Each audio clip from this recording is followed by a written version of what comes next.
velocemente questa mattina senza libro, ma faremo domani mattina, un'altra mattina, perché ho tantissimi ospiti, storie toccanti che ricordano veramente i valori, il rispetto, la nostra storia e le nostre radici. Ne parleremo questa mattina col sindaco Luciano Fregonese, sindaco di Valdobbiadene, che ringrazio di essere qui. Sindaco, grazie, veramente buongiorno. grazie, perché in presenza avere i sindaci vuol dire che hanno tanto da dire, da raccontare. Sono gli unici, non c'è niente da fare, più in là non si va. E saluto anche Fabio Daldin, pronipote del partigiano Dino Daldin, che racconteremo Buongiorno. anche la storia. Grazie Fabio di essere qui, sono storie che a Mirella fanno sempre piacere, perché ricordare che se siamo diventati così grandi è merito di queste persone, ecco, che dovremmo sempre ringraziare. E saluto anche il presidente URIPA Roberto Volpe, parleremo di diversamente giovani, di queste residenze per diversamente giovani, cosa sta succedendo. Poi ho un articolo del 2025, Volpe, cioè no, di ieri, del 2025, vedremo cosa ci racconterà. Però prima vorrei parlare col sindaco Fregonese, perché è qui questa mattina, perché è assieme a Fabio Daldin, che poi è accompagnato anche da un altro familiare che racconterà anche la storia. Prego. Sì, siamo qui anche con Piero Baratto, che ha seguito tutta la ricerca storica, non solo nel caso specifico di Dino Daldin, ma di internati e comunque di tutta la storia partigiana del territorio della provincia di Treviso, non solo.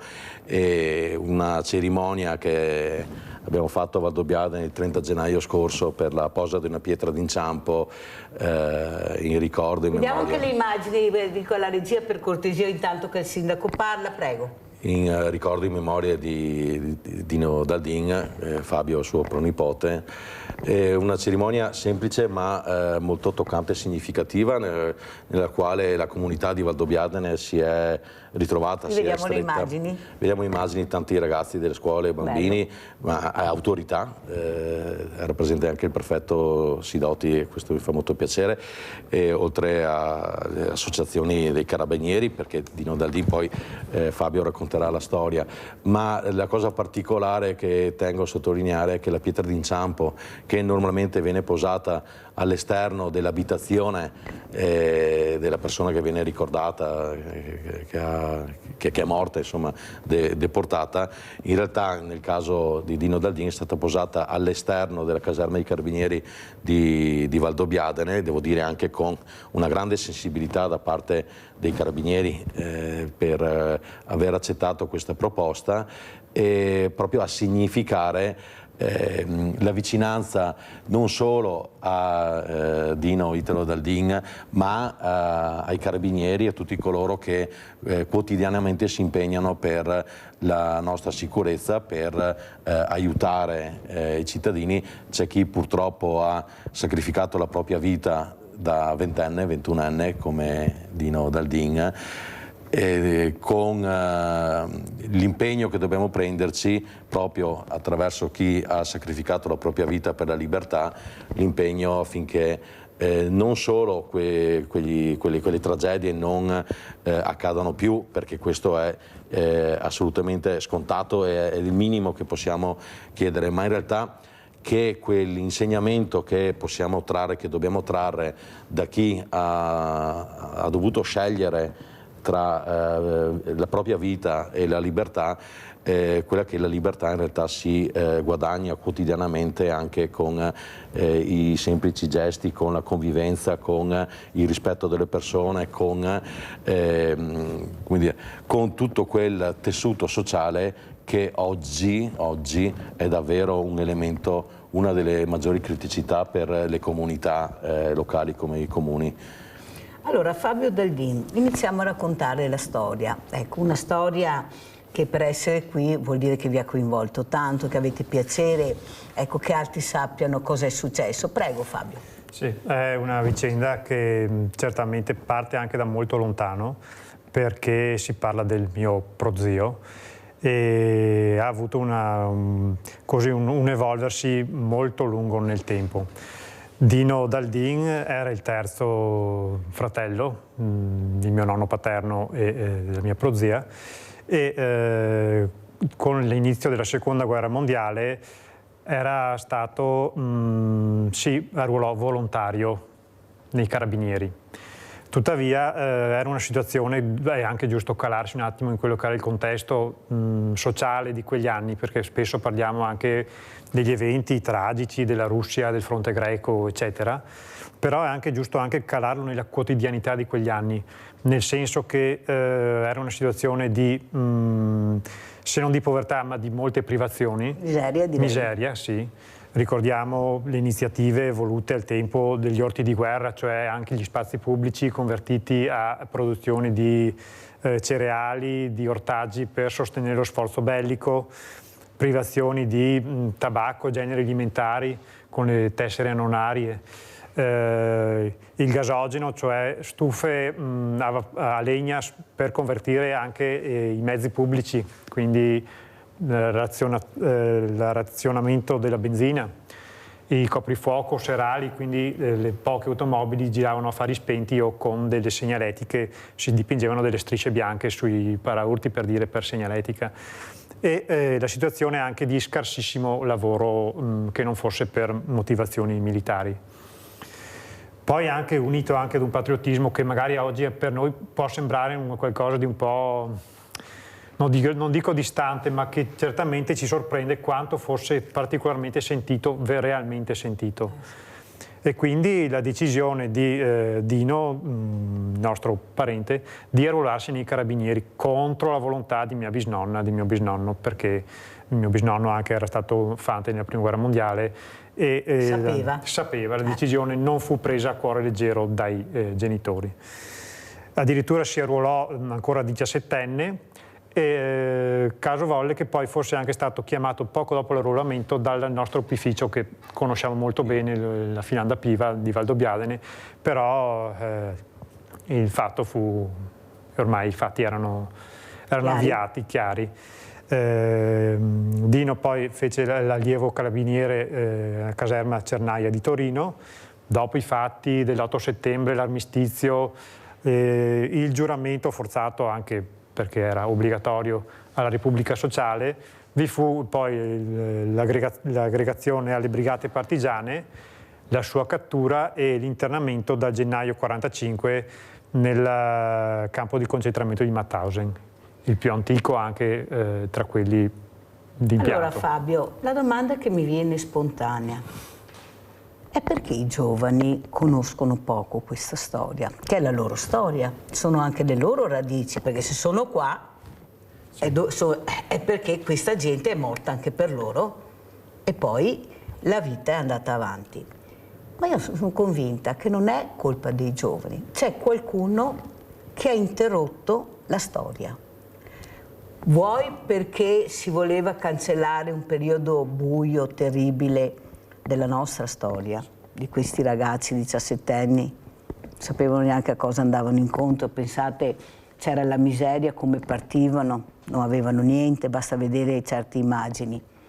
Eppure c'era l'amor patriottico, cioè proprio l'amor patrio, che adesso non c'è, poco, ma perché c'era una trasmissione di valori. Chi faceva la trasmissione dei valori? La famiglia allargata. I nonni, i bisnonni, erano tutti in casa, i fratelli, minimo erano 4 o 5 fratelli. Adesso ci ritroviamo case bellissime o anche molto dignitose, completamente vuote. Non c'è più il pranzo, non c'è più la cena, non c'è più il dialogo, non sai chi è tuo figlio, cosa fa tuo figlio, la maggior parte dei casi non voglio sparare nel mucchio. Non c'è tempo per parlare, per ascoltare, per dialogare, mentre una volta c'era anche la curiosità. Nonno, raccontami. Per carità, io Volpe, quando vado nelle case, nelle residenze per anziani a trovare i miei diversamente giovani, perché non sono tutti con l'Alzheimer e col Parkinson, quando tocchi certi argomenti, la prima cosa che fanno è Mirella, per carità, la prima cosa che fanno. Ma queste persone, Volpe, allora passiamo da un'altra parte adesso, non meriterebbero di essere ascoltate di più perché sono ancora vive. Loro hanno tanto da raccontare, ma non c'è tempo, poco personale, familiari, beh insomma, anche no, se devo dire la verità, Volpe, pochi, per non parlare delle nuore o dei generi, ma le nuore soprattutto che arriva con puzza sotto il naso, e diventa la vecchia anche ore, poi no, dopo, cioè non è che si scappa da là. Però io sono convinta che queste persone hanno tanto ancora da raccontare, perché se perdiamo questi racconti, questi tesori, che è il rispetto della persona, il rispetto del valore, cosa si provava, come si viveva, non potete pretendere che poi, parlo in generale, non a lei Volpe, che i ragazzi di oggi con gli esempi che hanno siano quasi tutti bravi ragazzi, anche se io li difendo sempre, sono molti i bravi e pochi quelli meno bravi, io sono di questa idea. Prego Volpe. Sì, anzitutto buongiorno, ma guarda, onestamente io avendo un po' il polso delle 350 strutture, posso dire che questa mattina se dovessi andare ad analizzare, ormai in ogni struttura quotidianamente, periodicamente ci sono iniziative ed eventi, io ricevo decine e decine di inviti per partecipare a tutta una serie di iniziative che vengono fatte e questo è un aspetto che sicuramente vale la pena sottolineare. Non è che da noi si rimane inermi rispetto a questo, ci sono alcune realtà in cui sono iniziate le pubblicazioni di libri sulla storia degli anziani che si raccontano all'interno. Forse non siamo così bravi a comunicare, però iniziative ce ne sono molte. In realtà poi è al pari vero che ormai le strutture per anziani sono di fatto delle geriatrie, delle lungodegenze, e considerate che la permanenza media oggi di un ospite in una struttura è al massimo di 18 mesi, la media. Quindi capite bene che di fatto quelle che noi chiamavamo case di riposo, oggi RSA di fatto sono delle lungodegenze e delle geriatrie. Volpe, ma io faccio un passo in là, io vado, non è che tutti sono messi così male e so che all'interno si fanno molte cose, è vero, in molte situazioni, ma io direi di tirarli fuori, di farli uscire, portarli a teatro, portarli al cinema, perché vede, non è mica che sia tutto così scontato, che il messaggio che passa sono tutti ormai che aspettano l'aldilà che arrivi presto forse, piuttosto di vedere certe situazioni o vivere certe situazioni. Tanto è vero che si fa fatica a far capire una persona diversamente giovane di entrare in una RSA se poi è abituata a casa a gestirsi. Vede Volpe, io sono dell'idea che è troppo comodo dire che c'è l'Alzheimer, sono tutte geriatrie. Non è vero, ci sono delle persone che a mio avviso avrebbero, io l'ho fatto, per quello lo dico, a Villa Margherita, sono riuscita, grazie anche al direttore Giorgio Pavan, che ringrazierò sempre, a portarli a Villa Margherita e le posso assicurare che sono state delle giornate bellissime. Intanto la gioia di vestirsi, pensi che è arrivata una signora col vestito da sposa di una volta, tutte profumate, ingioiellate, e mi hanno detto: Mirella, fai ancora di queste giornate, sono così belle. Vede Volpe, io capisco che lei ce la sta mettendo tutte, i numeri le ha detto, però, e qua vado anche dal sindaco, sì, forse dobbiamo fare un passo più in là, andare a vedere chi c'è all'interno, cosa vorrebbe fare, soggiorni climatici, sì, si fa qualcosa, ma non più di tanto. Io li porterei via tutta l'estate, ad esempio, se fosse per me, ecco, li porterei a soggiornare da giugno a settembre su questi posti meravigliosi che abbiamo, laghi, montagne, colline, però non si fa perché il passaparola è sveccio ormai, cosa ho avuto che gli interessa. Sindaco, lei cosa sente quando va a trovare questi diversamente giovani? Beh, sicuramente sono una risorsa gli anziani, proprio per i motivi che hai detto tu, per la necessità, l'urgenza che abbiamo nel tramandare quelle che sono state le esperienze di vita e probabilmente anche la tecnologia, il fatto che oggi difficilmente si lasci qualcosa di scritto e in realtà è tutto lasciato alla comunicazione veloce che dura qualche giorno, qualche ora. Questo è un grande problema.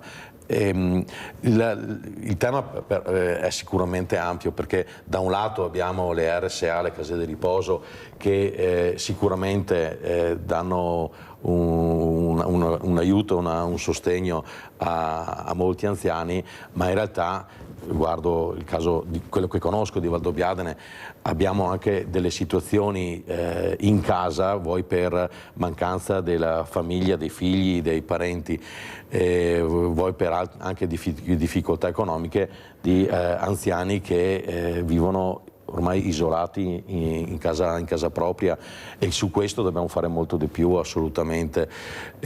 Sono nate delle iniziative a Valdobbiadene molto interessanti, perché nate non imposte, non forzate dall'amministrazione, ma nate proprio da un'esigenza dei cittadini. Hanno creato un progetto che è appena partito, dei custodi sociali, cioè delle persone, diciamo, di terza età, ecco, che vogliono essere custodi sociali, e proprio stiamo individuando in tutte le frazioni. Per ora ne abbiamo individuata una in centro a Valdobbiadene, proprio vicina alla casa di riposo, la struttura della San Gregorio, un luogo di ritrovo dove anziani si prendono cura degli anziani, ma non quelli ovviamente in case di riposo, ma quelli che tendenzialmente rimangono a casa. Cosa dobbiamo fare? Seguire queste iniziative, dare ascolto, sostegno, e anche comunicare queste, perché devo dire, Mirella, che se non sei l'unica, sei una delle poche che si occupa anche di questi temi, evidenziando le problematiche, ma anche comunicando quello che viene fatto.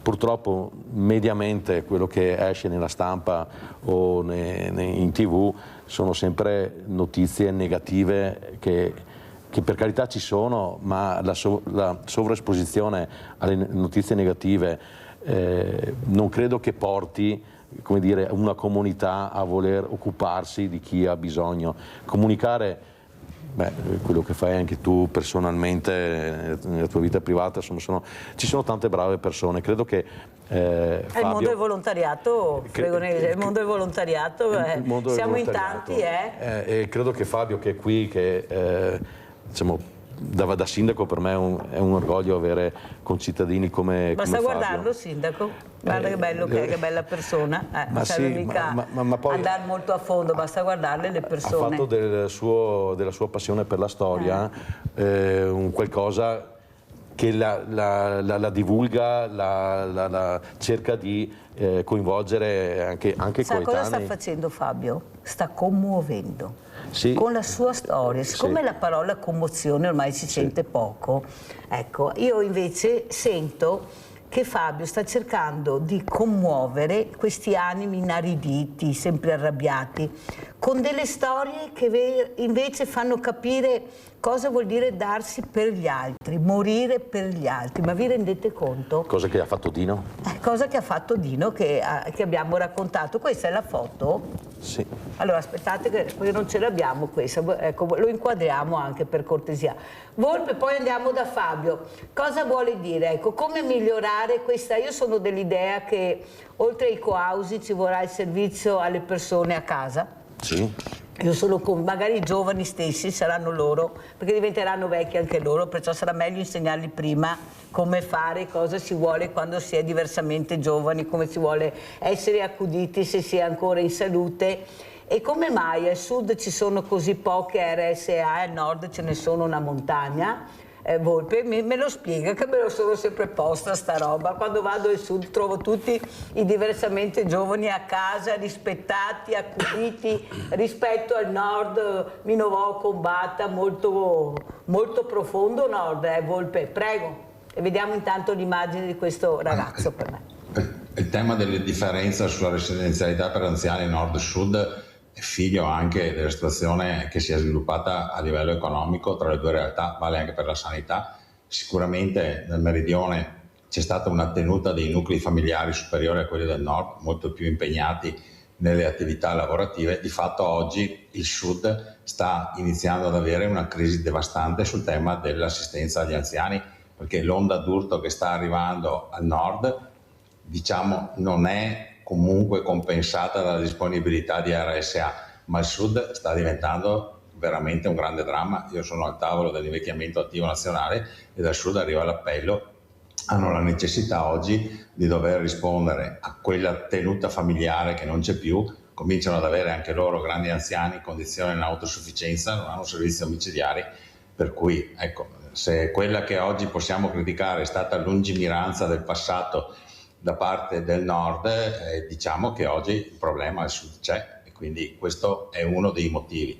Il secondo aspetto legato, dico i numeri, sicuramente c'è il sindaco di Valdobbiadene, oggi Valdobbiadene ha 9.900 abitanti, mi pare più o meno, credo che siano più di 1.100, intorno ai 1.050, 1.030 statisticamente gli ultra ottantenni, ma nel 2050 saranno poco meno di 2.000 ultra ottantenni, di cui il 65% sarà solo, quindi il sindaco ha identificato perfettamente il problema. Il grande tema oggi è di chi non ha una garanzia che può dare, comunque piaccia o non piaccia, una struttura residenziale. Il 65% di anziani soli di fronte a quei numeri con oltre 80 anni, ci rendiamo conto che problema sarà quando questi, ripeto, il tema non è l'età, è il fatto che saranno soli, quindi senza caregiver. Eh sì, è un grande problema. Fabio, dopo aver sentito sia il sindaco fregonese che Roberto Volpe, cos'è che ha capito? L'importanza invece di far uscire queste storie, parlare ai giovani, non solo nelle scuole, ma anche attrarli nelle maniere più diverse, come dice il sindaco, questo progetto lo vado a raccontare là. E chi invito? Invito i diversamente giovani che sanno di cosa parlo, però invito anche i ragazzi, invito quelli che non sanno la loro storia. Quanto è importante, ecco, riuscire proprio a non essere sempre su quel luogo, ma in più luoghi con la storia, incontrando le varie età. Infatti è quello che abbiamo fatto con l'evento del 30 gennaio, e che era sì dedicato a noi come famiglia, a Pietro che ha seguito anche la storia, ma anche invitando le scuole locali, facendole partecipare alla posa della pietra d'inciampo. E quindi è un modo per far conoscere una storia che può essere quella della nostra famiglia, ma può essere quella di chiunque, insomma, abbia avuto una vicenda simile. Ce ne sono tante, ce ne sono veramente tante. I ragazzi come hanno risposto? Perché diversamente giovani sappiamo, ma i ragazzi come hanno risposto? I ragazzi hanno risposto con interesse, quindi non è vero che non ci sia interesse, che ci sia... Sono curiosi. Sì, sono curiosi, e è stato un evento doveroso anche per porre... E emozionati quando sentivano queste cose? Vedeva che si emozionavano, perché io li ho avuti anche qua e si commuovono. Sì, sono attenti, non credono sia possibile finché non sentono talvolta certe storie, però è anche giusto che le sappiano, per quanto siano dolorose, drammatiche talvolta, ma insomma è giusto così. Cosa vuol dire, sindaco, per lei portare avanti veramente un progetto di questa portata? La portata nel senso che nella bilancia metti pari, metti i giovani, meno giovani, le storie, il passato e il presente e il futuro che vedranno questi ragazzi. Dal limitato osservatorio che ho, perché è una piccola comunità di 10.000 abitanti, però devo dire che le dinamiche che si leggono, che coinvolgono le grandi città, in realtà coinvolgono anche le piccole comunità, magari in maniera meno evidente, meno esasperata, però i campanelli d'allarme ci sono tutti. E per quanto riguarda l'ambito giovanile, l'adolescenza e la preadolescenza, io penso sempre quanto sono stato fortunato a nascere quasi 50 anni fa. Era un contesto completamente diverso, avevo delle aspettative, a qualsiasi età avevo degli obiettivi piccole cose, ma ogni giorno mi svegliavo con la voglia di fare qualcosa, e adesso questo non c'è, ma non c'è assolutamente, non è per tutti. I ragazzi che si danno degli obiettivi oggi sono straordinari, perché lo fanno da soli, lo fanno con grande sforzo, quando una volta era molto più facile essere stimolati dalla famiglia allargata, non chissà, non c'entra l'aspetto economico, non c'entra, è proprio il fatto che le persone che i giovani avevano accanto una volta erano tutte persone che ovviamente alle quali si dava rispetto, il rispetto era la base di tutto, ma che ti facevano vedere con la loro esperienza cosa avresti potuto fare tu. Questo oggi manca, e sono assolutamente d'accordo che va raccontato, va spiegato. Le storie degli anziani, degli adulti, non devono essere storie per come dire, rimpiangere i bei tempi, ma storie di chi ha avuto delle esperienze anche estreme come Dino, ma anche, insomma, non necessariamente se dobbiamo sempre trattare di storie di guerra, di sofferenze. E poi ne parleremo con Baratto. Poi con Baratto che ha Esatto. un'esperienza enorme in questo, ma anche semplici storie di persone che nella loro vita hanno affrontato dei problemi o hanno avuto delle soddisfazioni che possano essere, come dire, di stimolo per i ragazzi perché possano vedere una prospettiva che oggi non c'è. Però vede, Sindaco, io sono venuta a Valdobbiadene e tante volte vengo, e quello che noto, io guardo molto, sono molto attenta alle cose che vedo. Intanto vedo tutti i giovani che hanno investito sulla loro attività, che è la cantina quasi sempre. Sì, no? Chi fa parte di famiglie che ha cantine, Tantissime. sì. Vedo molti nonni seduti fuori dalla porta con loro, sì. Ce ne sono. Sì. Vedo il rispetto che hanno questi ragazzi quando mi presentano questo è mio nonno e la mia nonna, ma soprattutto perché sono stati trasmessi dei valori. Nella grande città cosa fai? Dov'è il valore nella grande città? Cioè, sono quelle cose, e vorrei sentire anche Fabio su questo, l'importanza di vivere il valore della famiglia, del racconto, perché prima o dopo il racconto salta fuori se tu ti siedi a pranzo o a cena, ma se tu non ci sei mai o non hai voglia di impegnarti nel racconto, non puoi pretendere che questi ragazzi, quale obiettivo hanno? Loro hanno la terra, hanno la vigna, hanno i profumi, l'ambiente. Guardate che è una cosa incredibile, avete sentito gli esperti cosa hanno detto? Vivere nell'ambiente, nella natura è un'altra storia, è un'altra, vedere il sole che sorge, il tramonto. Cosa vediamo? Colate di asfalto nelle grandi città, perché questo io tagliare anche tutti gli alberi, speriamo che qualcuno lo lasciano. Cosa vuol dire, Fabio, lei dopo aver sentito questa storia, invece capire l'importanza, come state facendo, di raccontare la mia storia? Quante storie si potrebbero ascoltare? Infatti io quello che posso dire è che è anche importante interfacciarsi con la famiglia, con gli altri, il più possibile, anche, ma non necessariamente in casi bellici, però soprattutto i nonni così sono una risorsa che abbiamo, di cui è meglio fare tesoro il più possibile, perché per ovvi motivi non avremo sempre l'opportunità, l'occasione, e già in molti casi è andato perduto. Quindi è giusto dare il più valore possibile quando ne abbiamo l'occasione. Grazie Fabio. Allora adesso apro il centralino, avete ragione, però dovete capire che all'inizio dovete capire la profondità delle storie che vi raccontiamo. Abbiamo Rinaldo, vai Rinaldo. Ciao Mirella e buongiorno ai tuoi ospiti.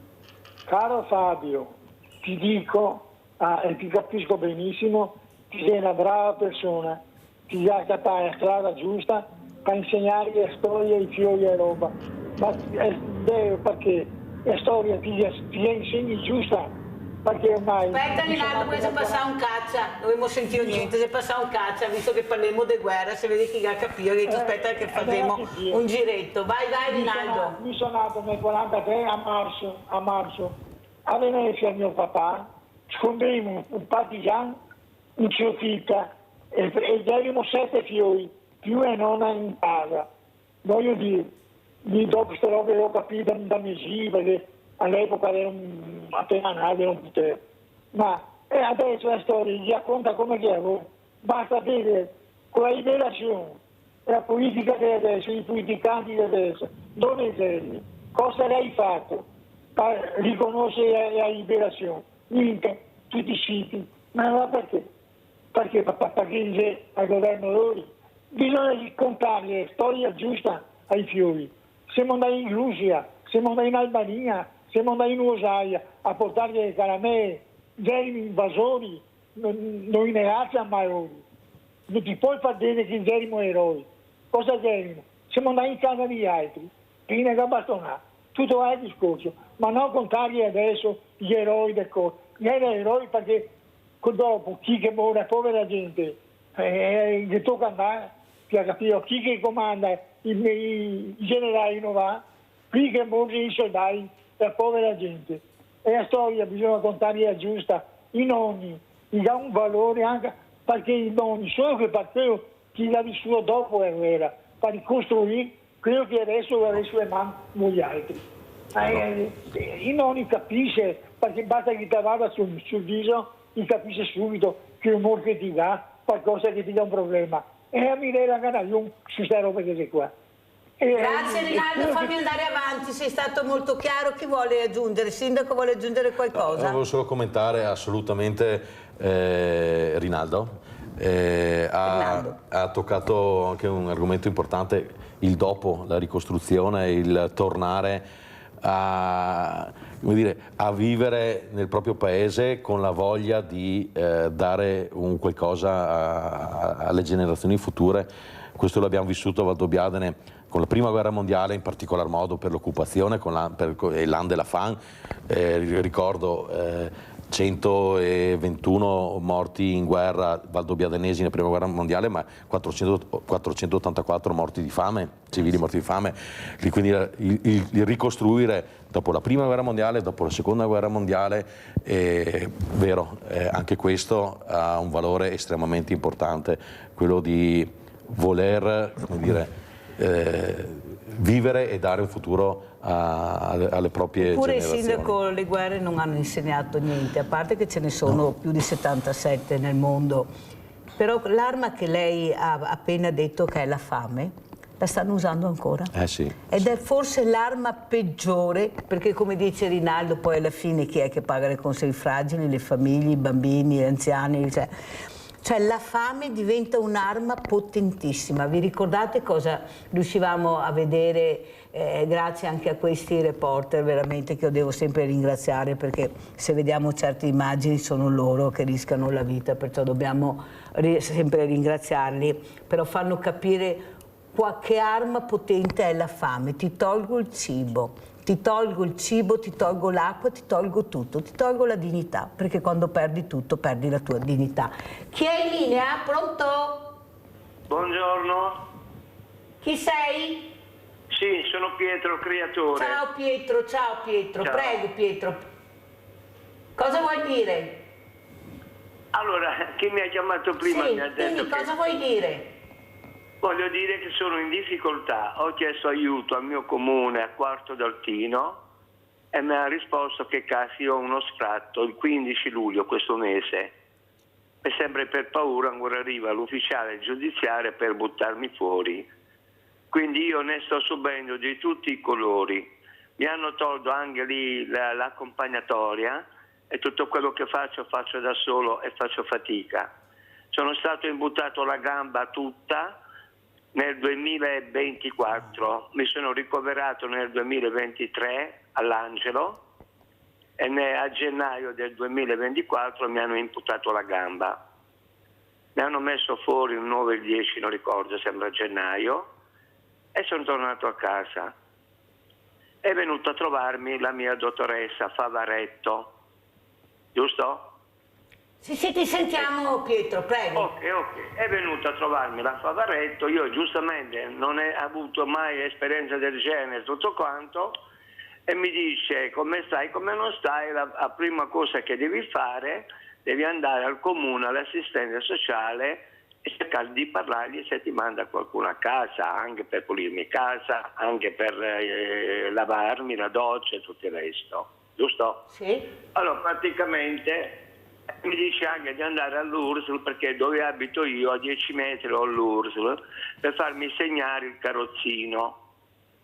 Praticamente io vado all'URSS, mi segnano il carrozzino e chiedo, al di là del carrozzino, se mi potevano segnare il carrozzino elettrico, perché io ho un problema uscendo da casa, dal garage, perché con l'ascensore vado giù dal garage ed esco, però a salire dal garage c'è una rampa grandissima che io da solo non ce la faccio a salire. Scusa Quindi Pietro, perché il tempo è tiranno. Pietro, ascolta Mirella, quanti anni hai Pietro?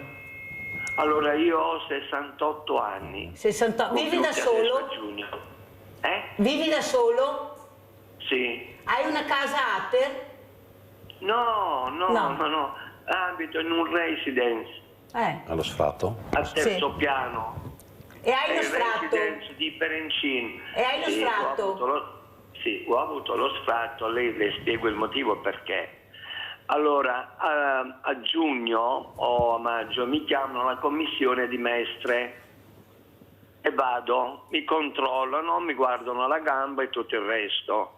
Alla fine io gli chiedo se mi dovevano rilasciare qualche documento, qualcosa, e loro mi dicono no, che arrivano a casa tramite posta.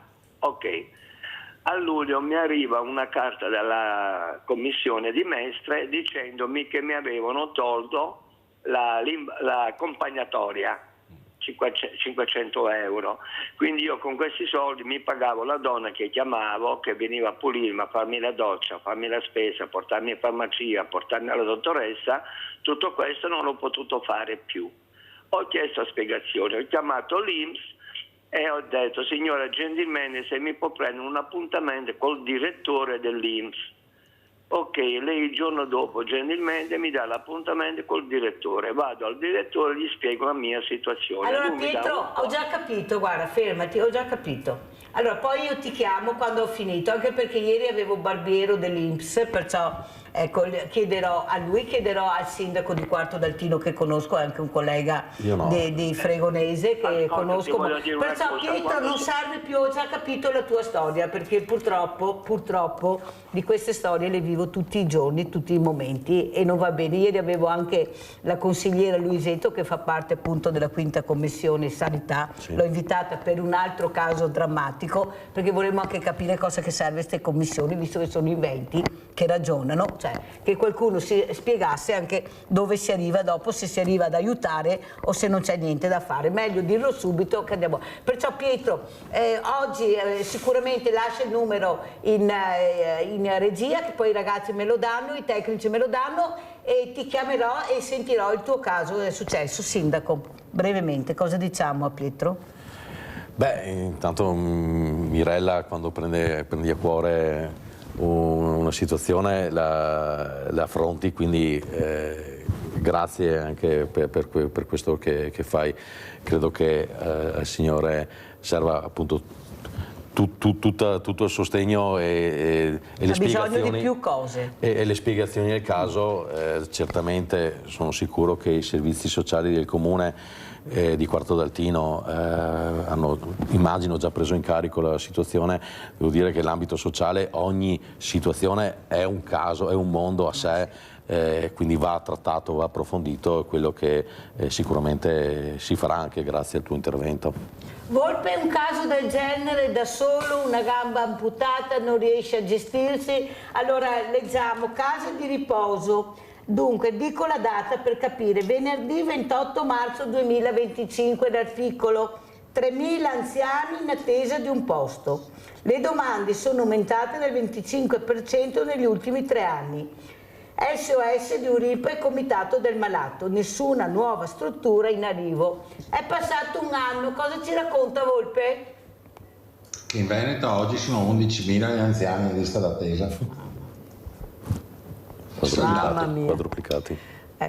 Fabio ha abbassato gli occhi, il sindaco ha fatto così, io ho detto mamma mia, perciò abbiamo, in poche parole abbiamo raccontato tutto. Disastro. Guardate, io sono, permettetemi un po' di cinismo, ma i numeri parlano da soli.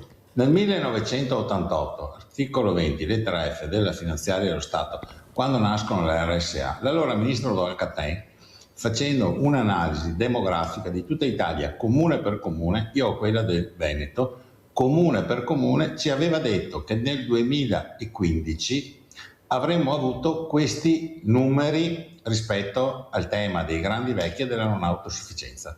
Sono passati un bel po' di anni dal 1988 e siamo riusciti perfino nel PNRR a non mettere un centesimo a sostegno delle RSA, un centesimo. Abbiamo fatto i campi da padel, abbiamo fatto piazze, fontane, abbiamo fatto di tutto. Io non ho sentito un presidente di regione, non ho sentito un leader sindacale, non ho sentito un ministro, non ho sentito un sindaco alzare la voce e dire: signori, il secondo paese più vecchio del mondo non ha un centesimo all'interno di questo super enalotto che ha avuto l'Italia nel PNRR. Io posso solo dire, poi ognuno dà il giudizio sulle mie parole, però questa è la realtà. Giulia da Venezia, vai Giulia. Mirella cara, ciao, buongiorno a tutti e anche ai tuoi cari ospiti che hai là. Allora Mirella, mi senti Mirella? Sì, bene, bene. Mai avrei pensato, Mirella, di vivere in questa situazione.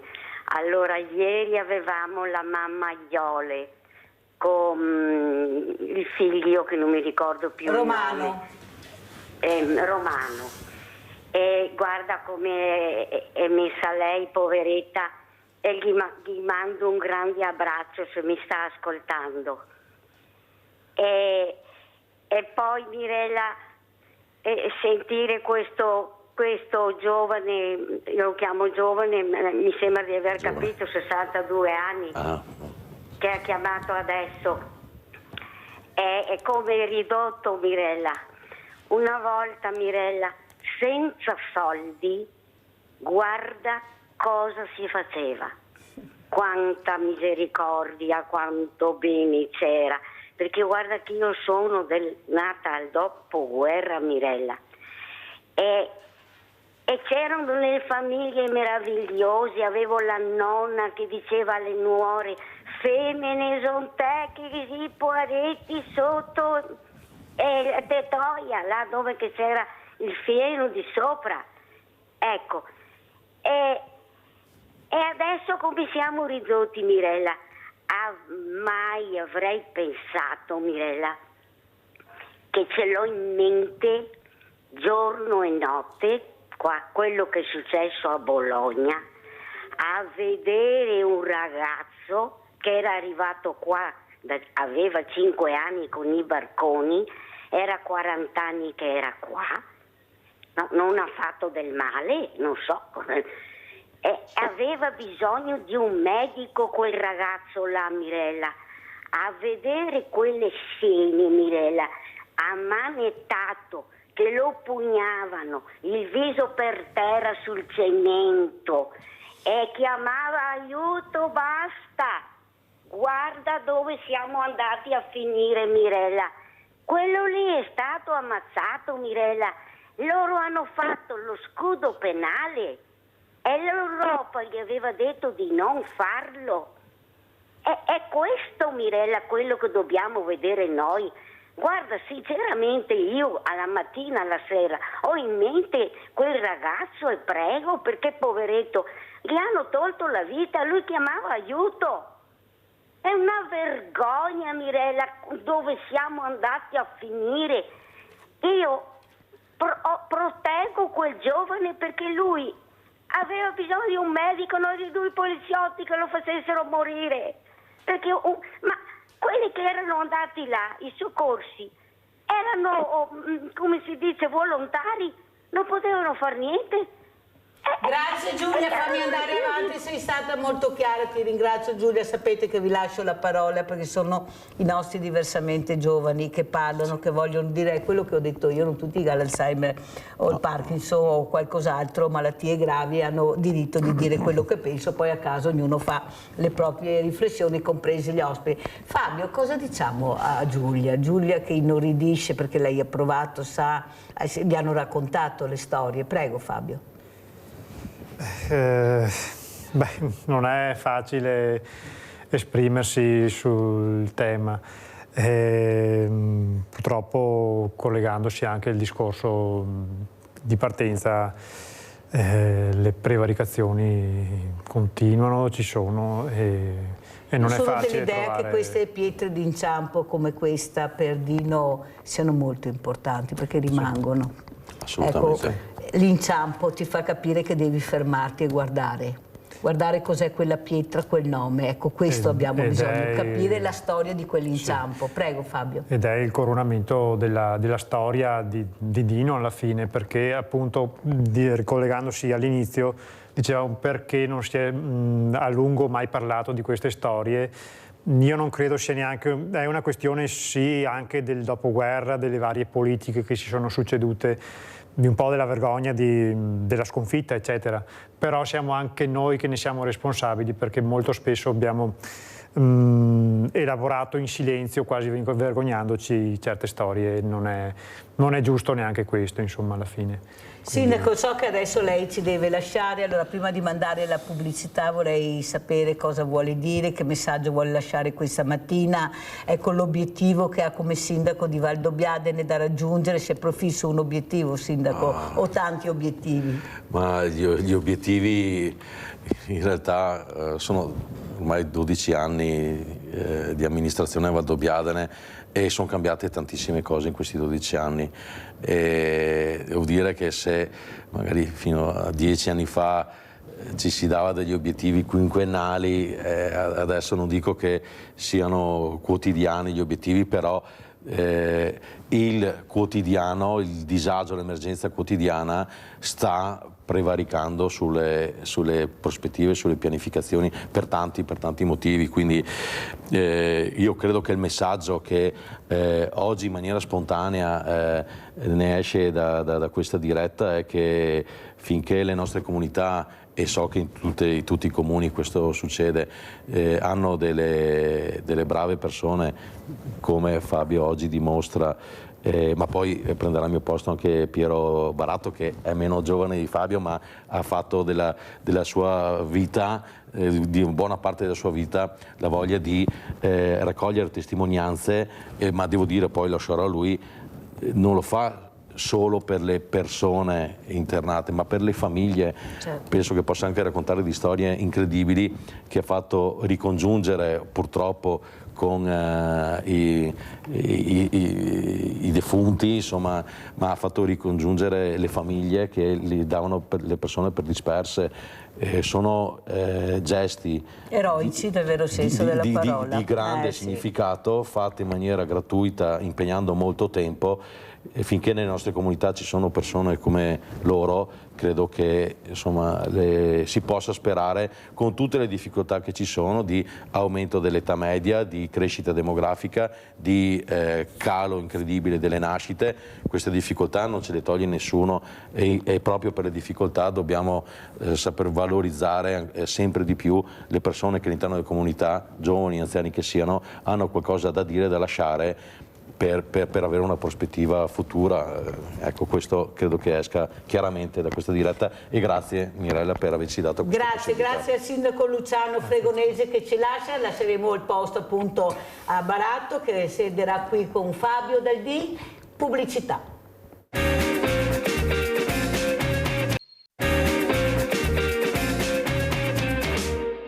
In provincia di Vicenza siamo sicuramente oltre i 2.500 ospiti, cittadini in attesa di essere ospiti delle strutture.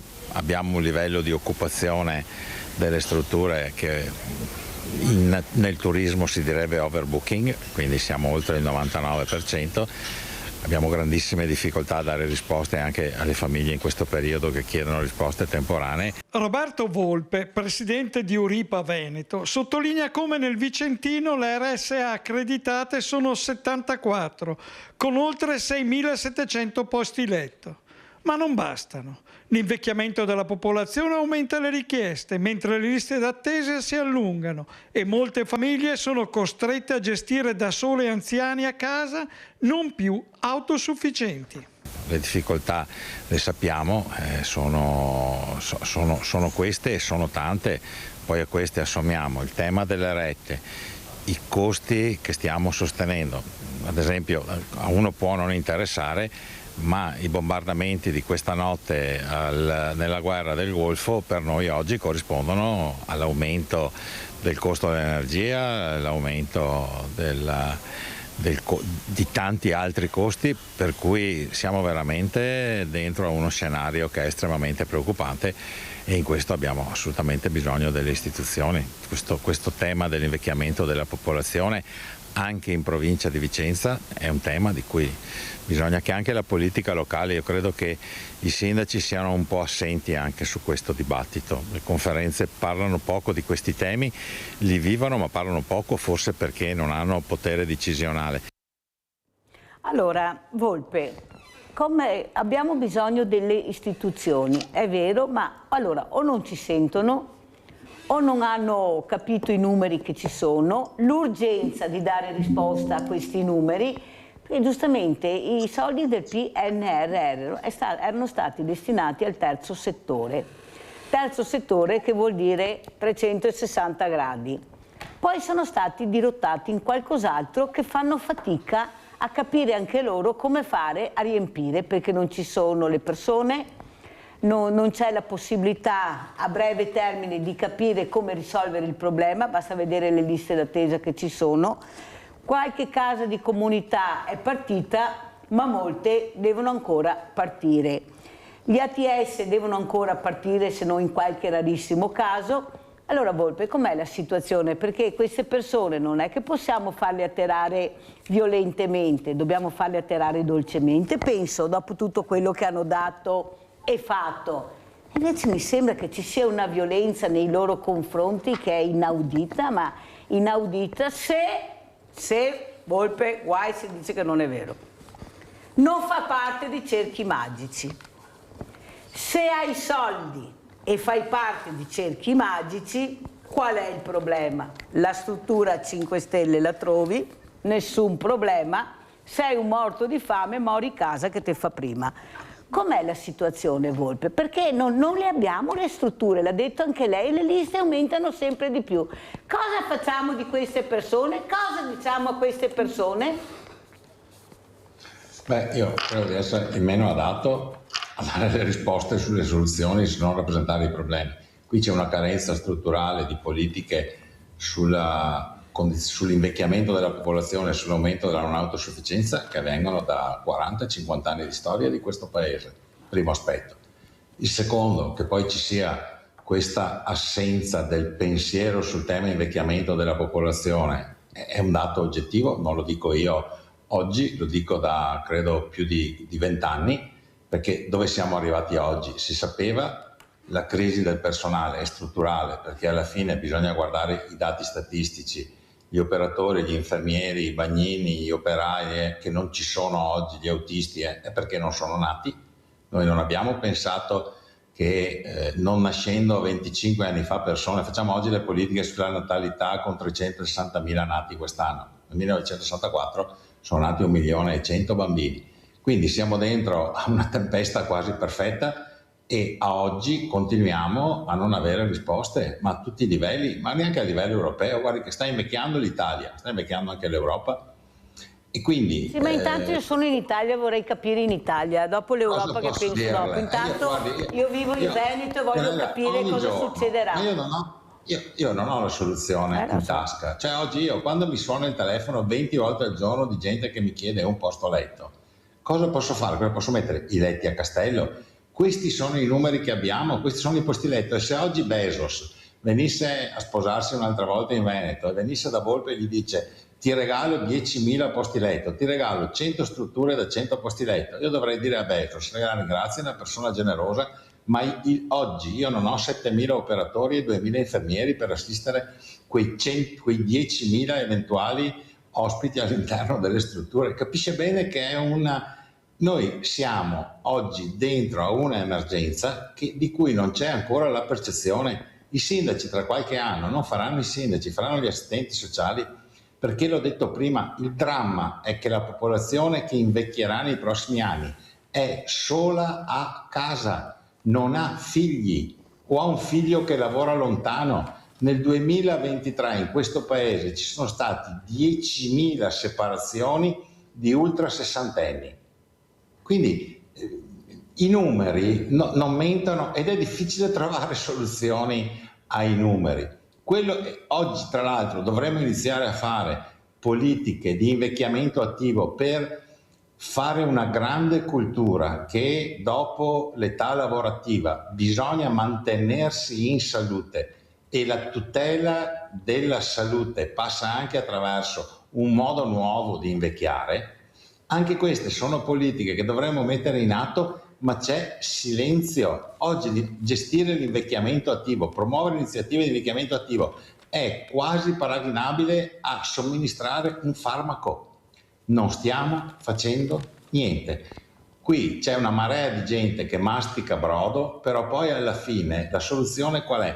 Prendere in mano il telefono, chiamare Volpe che piuttosto che chiunque altro e dire aiuto, ho bisogno del posto letto. E da ultimo, il tema dei ricchi che possono pagare. Guarda, io non sono a conoscenza di ricchi che hanno i familiari ospiti in casa di riposo, perché chi ha la possibilità economica di pagare 3.000, 4.000 euro di retta, immaginando che ce ne siano, si tiene a casa l'anziano. No, io li conosco invece, io li conosco, Volpe, io li conosco. Se vuole, quando ci incontriamo le dico anche i nomi, così abbiamo risolto il problema. No, io le parlo su 33.000 non saranno anziani, tanti, ma ci sono, e come ci sono, e come ci sono, e il posto arriva subito.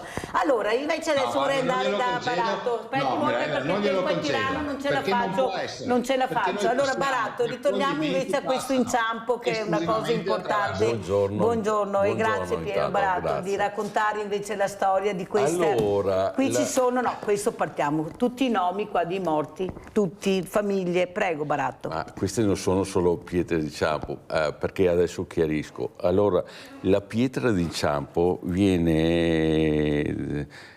è stata una scelta che si differenzia dal caduto di un campo di concentramento gestito dalla Wehrmacht, che erano Stalag, da quello che era gestito dalle SS, cioè i Konzentrationslager, che appunto era quello di Mauthausen. Mauthausen, posso dire la mia esperienza, sono andato, perché io sono iscritto all'Associazione Alpini, e sono andato in visita col mio gruppo di Farra di Soligo. Allora, Mauthausen si trova sulla sinistra del Danubio. E il campo di concentramento di Mauthausen ce n'era uno nella prima guerra mondiale. Era già un campo, non nella stessa zona, ma c'era già, gestito dagli austriaci dopo Caporetto. Difatti, mi racconta sempre un mio cugino, secondo cugino, che lì c'è stato suo nonno, si chiamava Tita Cechella, che è stato il fondatore dell'Avis di Valdobbiadene, questo benemerito cittadino. È stato, tanto per dire, è stato ecco, dopo Caporetto, cosa ha fondato? È stato a Mauthausen. Allora, io sono stato in visita al campo di concentramento di Mauthausen e diremo è una cosa che bisogna vedere. Provare. Allora, nel marzo, bisogna partire nel marzo del 38, la prima settimana, l'11 marzo, l'annessione dell'Austria al Reich tedesco. Cosa succede? Che anche l'Austria diventa nazista. Le SS che acquisiscono la cava di Mauthausen, che dopo verrà come con la scala della morte, dove i prigionieri portavano questi massi e costruirono questo campo, perché è di pietra questo campo, non ci sono baracche di legno, no. Allora, e dopo, diremo, questa costruzione, all'inizio mettevano i prigionieri politici, dissidenti del Partito Socialdemocratico, cattolici, comunisti e tutto così. Scoppiata la guerra, cominciarono a mettere i prigionieri, prima i polacchi dell'Unione, poi quelli russi e di varie nazioni. Dopo l'8 settembre hanno cominciato ad arrivare gli italiani e qui comincia la storia di Dino. Dino è stato... Dino viene deportato nel lager prima nel lager di Bolzano Gries, punto di smistamento. Quanti anni aveva? Dei deportati. Dino aveva ancora 20 anni quando è stato deportato. Non li aveva compiuti ancora. Dove partono i convogli per Ravensburg, Flossenburg, Dachau, Auschwitz e per Mauthausen, portando migliaia di deportati che non faranno più ritorno. Dino giunge l'11 dell'1 del 45 a Mauthausen, col numero di matricola 1154 465, classificato con la categoria Schutz, deportato per motivi di sicurezza. Il lager di Mauthausen si trova sulla riva sinistra del Danubio a 25 km dalla città di Linz, la città famosa di Hitler, che era cara a Hitler, che Hitler aveva anche il progetto di costruzione, aveva un progetto di costruzione sulla città, di monumenti sulla città di Linz. Allora, anche lui voleva costruire? Sì. Cioè, chissà perché. La sua città natale. Dopo, cosa succede? Che Dino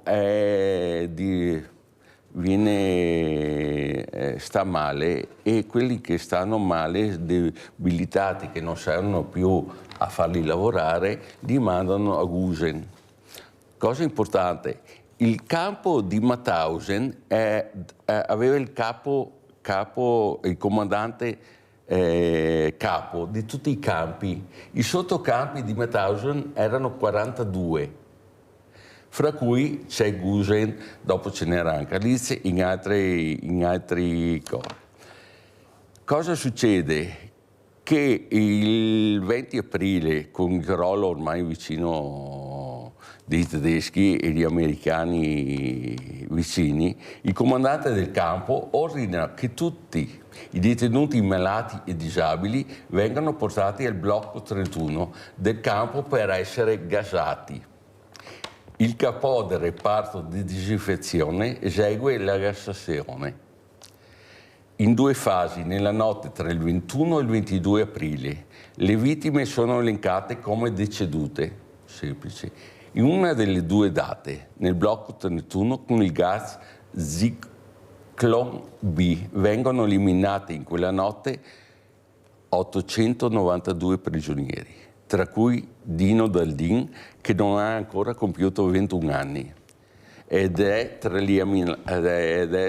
fra gli ammalati, assieme al partigiano Massimo Gotto, che erano stati catturati assieme a Giaveno, che era in Piemonte,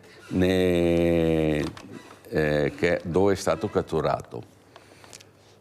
Il 27 aprile del 1943 la divisione partigiana autonoma Sergio De Vitis, che era la loro divisione, sfilerà vittoriosa per le strade di Torino liberata. Qua immaginiamo i 2 fasi. Il campo di Gusen verrà liberato il 5 maggio dalla 4ª divisione infanteria degli Stati Uniti, che troverà la raccapricciante immagine di cataste di cadaveri di prigionieri insepolti. Allora, visto che abbiamo parlato di partigiani, di uomini, ricordiamo anche questa donna, Ledda, partigiana. Andiamo a sentire.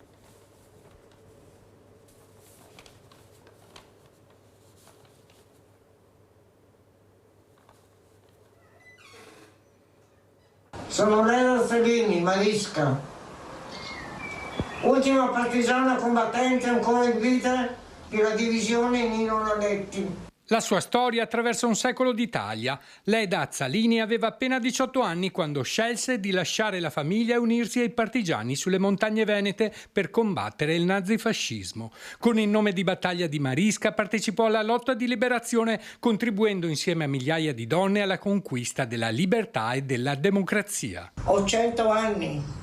Voglio unirmi anch'io ai festeggiamenti per gli 80 anni della Repubblica. La sua voce conserva la stessa forza di allora, una voce che invita a non dimenticare il sacrificio di chi ha reso possibile la nascita della Repubblica e richiama tutti alla difesa dei principi di libertà, pace e giustizia che sono alla base della nostra Costituzione. Ho contribuito a dare all'Italia la democrazia, la Costituzione e il voto alle donne. Anche se quel 2 giugno 1946 non ho potuto votare e non avevo ancora l'età, non ero però troppo giovane per combattere per la libertà.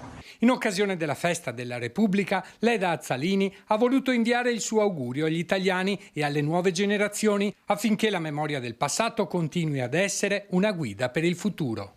Buon compleanno Repubblica! Io volevo ricordare anche questa pietra d'inciampo in memoria di Giovanna Faè, deportata in Germania e morta durante il trasferimento a Dachau nell'ottobre del 1944. Ma Barato, come mai così poche donne che veramente conosciamo rispetto a quelle che veramente sono state? Volevo parlare di questa. Faccio vedere anche il libro, eccolo qua, prego. Era la sorella del parroco di Mont. Era nata a Campo Questa signora Faè? Sì, faceva la perpetua là. E durante la guerra di resistenza la parrocchia era diventata un posto di rifugio per quelli che non andavano nella leva, rifugiati, e dopo anche partigiani. Arrestarono il parroco e altri collaboratori con questa Giovanna Faè. Però questa Giovanna Faè fu imprigionata, prima a Udine, dopo a Trieste. Da Trieste partì verso Auschwitz e poi andò al campo di concentramento di Ravensbrück, che era il campo di concentramento più grande della Germania, femminile, che dopo aveva altri sottocampi questo. Verso la fine della guerra, con l'avanzata dei russi, presero queste donne lì, volevano spostarle nell'ottobre del 1944, volevano spostarle verso Dachau, e durante il viaggio Giovanna morì. Qui abbiamo dedicato assieme al comune di Sarmede, che è dove c'è Mont, davanti la porta con l'associazione nazionale partigiani, e c'erano anche gli alpini. Abbiamo dedicato davanti l'entrata della parrocchia, c'è questa pietra d'inciampo che ho riportato nel mio libro. Dopo l'8 settembre 1943. Il titolo del libro? Del libro. Questo è stato presentato, perché qua vedi, c'è in collaborazione con la provincia di Treviso, che ha collaborato a farmi la stamperia, no? Programmato quella che è l'impaginazione, e dopo è stato presentato a Treviso nella sala comunale, diremo lì. È stato presentato l'8 settembre del 2023 per ricordare di questo. E qua ci sono tutti i nomi di ex internati, di partigiani e di civili che sono stati sia deportati sia morti in combattimento fuori dalla provincia di Treviso, perché ce ne sono, certo. Se dovevo fare la lista anche di quelli interni non sarebbe mai finita. Ecco, avete sentito, abbiamo dato dei numeri, perché forse qualcuno sta dando i numeri non capendo l'importanza anche della storia. Fabio, ecco, ormai siamo in chiusura, quale messaggio vuoi lasciare, cosa vuoi dire?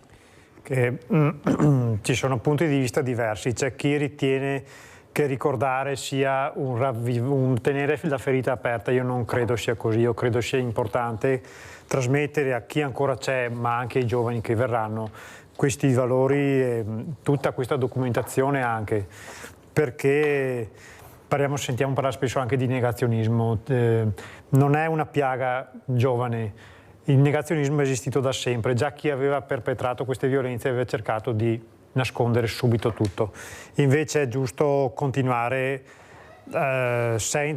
dando anche una trattazione che sia il più possibile super partes, quindi non strumentalizzarla politicamente, ma darne una visione che sia il più possibile oggettiva, anche se oggettivo è difficile esserlo molte volte. E anche un'ultima cosa che sento sia giusto, Piero ha giustamente si è fatto portavoce di della nostra vicenda, ma anche di tante altre, ed è la parola fine ad un percorso che era già iniziato 10 anni fa con una onorificenza che comunque il comune di Valdobbiadene aveva conferito al nostro parente. Vedere, sì. Che sono importanti queste onorificenze. Era una medaglia che avrebbe reso orgogliosi anche la sorella e il fratello del mio prozio, insomma. Allora, Barato? abbiamo cominciato il percorso da qua, cioè io avevo iniziato di 10 internati di Valdobbiadene, fra cui c'era anche cosa, e abbiamo ottenuto fino adesso 6 medaglie da questi, ma c'erano tanti che, per esempio Vanzin Modesto, io parlo, che era di Savito, che i parenti non sapevano. C'era questo Papo Casagrande, che qua ho anche la fotografia, che la figlia non sapeva, è andata, allora a febbraio ho dato le carte e a Pasqua dell'anno seguente è volata in Polonia sul campo di concentramento dove io l'avevo scritto, la tomba dove si trovava, l'ha trovato dopo 73 anni. Ed è una cosa, guardate, io l'ho vista qui all'ossario di Fagarè. Concludo. Quando i familiari trovano i loro cari per caso, è una cosa straziante, veramente. Concludo, Seminassi. Nella stanza dei nomi di Mauthausen, dove c'era il nome di Daldin, il memoriale di Mauthausen ha pubblicato la mia biografia di Daldin, eccola qua. Eccola qua, questa è la biografia. Comunque, appunto, per ritornare alla storia, questi familiari che sperano sempre di ritrovare, io l'ho vissuta qui a Fagarè, ed è stata, ecco, per caso un'emozione vedere queste persone che ritrovano per caso, e grazie a questi volontari che tengono aperti questi ossari, vero? Queste storie della memoria e soprattutto queste pietre d'inciampo che servono tantissimo, ma soprattutto spiegarle ai nostri giovani, perché è giusto capire che anche loro hanno delle radici profonde. Volpe, come si saluta, con quale messaggio? Ringrazio, scusate, è caduta la linea, ma tranquillo Volpe, tranquillo. No, il messaggio bisogna chiudere in senso positivo, che è quello di a tutti coloro che ci ascoltano, che l'importanza di invecchiare bene è una tutela per tenere È caduta la linea? È la connessione. Vediamo se riprende. Comunque io ringrazio i miei graditissimi ospiti, Fabio Daldin di essere stato con noi, grazie anche a Piero Barato che ha raccontato la storia di questi campi di concentramento, di queste famiglie, i nomi che sono scritti. Non finirei mai se dovesse scriverli tutti, ha detto, pensate quanti morti, per cosa, poi alla fine, se pensi bene, ecco, questi ragazzi che non hanno potuto arrivare ai 20 anni, neppure ai 20 anni, una terza di stampa. Ecco, una terza di stampa, perciò capite voi l'importanza. Ecco, vediamo poi se Volpe si ricollega, tenetemelo in linea casomai. Grazie ai miei ospiti, pubblicità. Grazie Mirella.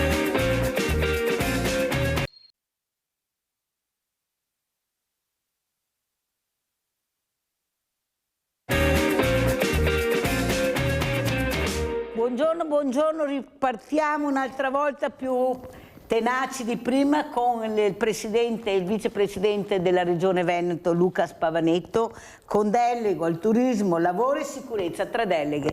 Allora, grazie intanto di essere voi. qui. Io veramente vi ringrazio perché io ho bisogno di risposte a quelle persone che tutte le mattine chiamano Sveglia Veneti, Pavanetto, perché non ce la fanno più. Prima ha chiamato Pietro da Quarto d'Altino, disperato, allo sfratto esecutivo e senza una gamba, gli hanno tolto l'accompagnatoria. Ieri un'altra signora da Padova, poi un'altra signora di Voi Euganeo con un figlio che vegeta da 50 anni, lei sedia a rotelle e gli aiuti non arrivano.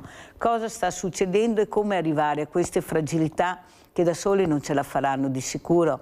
La regione è lontana, la provincia non si sa, i sindaci sono con le spalle al muro, lei ne sa qualcosa e soprattutto dobbiamo farli atterrare dolcemente, non violentemente, perché hanno già grandi problemi di salute, di sofferenze. Prego Pavanetto. Allora, spesso e volentieri, tu li conosci meglio di me, Mirella, sono casi magari anche di isolamento, nel senso che non sanno più a chi rivolgersi e quindi tu sei un ottimo strumento in questo caso per dare voce a queste persone. Nei casi specifici ci siamo sentiti prima di ricominciare la diretta, insomma adesso attiveremo il sindaco sicuramente del comune. Grazie. Perché non credo che una cosa del genere possa essere diciamo, messa in pratica e sicuramente il sindaco attraverso naturalmente l'azienda sanitaria troverà il modo per diciamo, cercare di fare da cuscinetto a questa situazione o comunque cercare di risolverla nel più breve tempo possibile. Questo deve fare la politica, quindi ascoltare e cercare le soluzioni, su questo penso che siamo in prima linea. Antonio da Padova, vai Antonio. Sì, pronto, buongiorno Mirella e buongiorno anche all'ospite. Io vedo in giro povertà, stanno chiudendo attività, stanno chiudendo tutti praticamente. Ma io chiedo una cosa, ma è partita il riarmo? Cioè noi adesso dovremo sborsare, non so, entro il 2035 il 5% del PIL in armamenti. Ho fatto i conti, ci costerà sui 1.000-2.000 euro a famiglia. Ecco, io dico una cosa, ma se noi ci stiamo lamentando perché vediamo gente senza supporto economico, senza cioè la società sta andando in declino, per quale motivo che come si chiama, i presidenti delle regioni, i comuni, i sindaci non si ribellano, non dicono, cioè è deciso, il 5% del PIL deve andare in armi, ma come? E noi cosa facciamo alla fame? Cioè io devo usare la macchina sì e no perché costa la benzina 2 euro al litro, il metano costa 1,80 euro, cioè io cos'è che devo fare? Devo acconsentire queste idee del riarmo. Ma porca miseria, ma è mai possibile che non c'è nessuno in Italia che si oppone a questo sistema qua? O tutti devono tacere? E dopo si è visto, perché anche il discorso della polizia a Bologna, praticamente quel marocchino è morto. Ma perché è morto? Perché forse chi c'era non era competente. Perché? Perché comunque ci sono i tagli. Praticamente abbiamo i tagli dappertutto e di conseguenza noi paghiamo. E adesso andiamo in piazza, bene, andiamo in piazza e rompere tutto. Ma andare in piazza bisogna essere intelligenti, non essere dei lieviti che se tu vai in piazza solo a rompere, perché se tu vai in piazza a rompere, sei un deficiente, cosa vai a fare in piazza? Per quale motivo? Chi ti ha mandato in piazza? E qui è salta fuori anche il sindaco di Bologna, che anche lui ha promosso questa manifestazione in piazza e hanno disfatto tutto. Cioè, io mi domando, ma in realtà gli italiani da chi siamo guidati? Io non capisco chi è che ci sta guidando. La Meloni, per carità, la Meloni che fa acquisti di miliardi di armamenti, la Schneider che è come la Meloni, cioè, ma italiani cos'è che hanno da fare? Andare in piazza? Vai in piazza a fare cosa? A fare gli imbecilli? Ditemi voi cos'è che bisogna fare per cambiare questo sistema qua. Buongiorno e grazie. Grazie Antonio, poi risponderemo anche a Antonio da Padova, perché però so che c'è Volpe e che ringrazio veramente di essere qui questa mattina. Roberto Volpe è presidente URIPA, proprio per capire assieme al vicepresidente della Regione Veneto cosa fare per aiutare ad atterrare dolcemente queste persone in grande difficoltà, che andiamo dai giovani ai meno giovani, perché mettiamo dentro le fragilità. Prego Volpe. No, intanto saluto l'amico Lucas, vicepresidente, ma volevo quello che ci siamo persi prima credo che oggi una delle cose fondamentali che va fatta per non commettere gli errori del passato è quello che, sapendo che avremo una popolazione anziana, che è un'onda, vedo, usando i termini isolani, è una gran bella mareggiata che ci aspetta nei prossimi anni. Una delle scelte una delle politiche che va posta in atto in questo momento, ma immediatamente, è il tema dell'invecchiamento attivo. Noi dobbiamo cercare di far sì che la popolazione che invecchia oltre 65, oltre 70 anni, invecchi il più possibile in salute, per evitare che la condizione di non autosufficienza arrivi in forma troppo anticipata, proprio perché questa sarà una popolazione anziana e sola. Quindi politiche di invecchiamento attivo oggi sono fondamentali per ridurre questo impatto che avremo sulla comunità, sulla società, sulla politica, sull'economia. Non è una soluzione del problema, ovviamente, ma non commettiamo gli errori del passato che non abbiamo pensato al futuro. Paola da Padova, poi risponde Luca Spavanetto, vicepresidente della Regione Veneto. Vai Paola. Sì, ciao Mirella e buongiorno ai tuoi ospiti. Non so da che parte cominciare, visto che questa opportunità che naturalmente Mirella offre, cercherò di essere breve e concisa. Allora, invecchiamento attivo, ma si rende conto la Regione che ci sono persone che abitano sole, anziane, ammalate, senza ascensore, terzi, quarti piani, che basteria un servoscale per non recluderle in 50 metri quadrati, mesi, anni, e basterebbe poco, magari anche solo facendolo pagare, basta che anticipate i soldi, perché non tutti hanno 30-40 mila euro per potersi mettere questi aggeggi.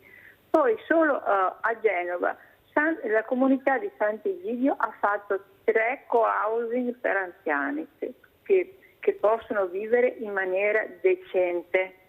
Ma come mai solo Sant'Egidio? Qua a Padova, che io abito a Padova, 14 studentati, per carità il impegnio di cemento, ma non c'è un co-housing, una casa famiglia per anziani, una che sia una.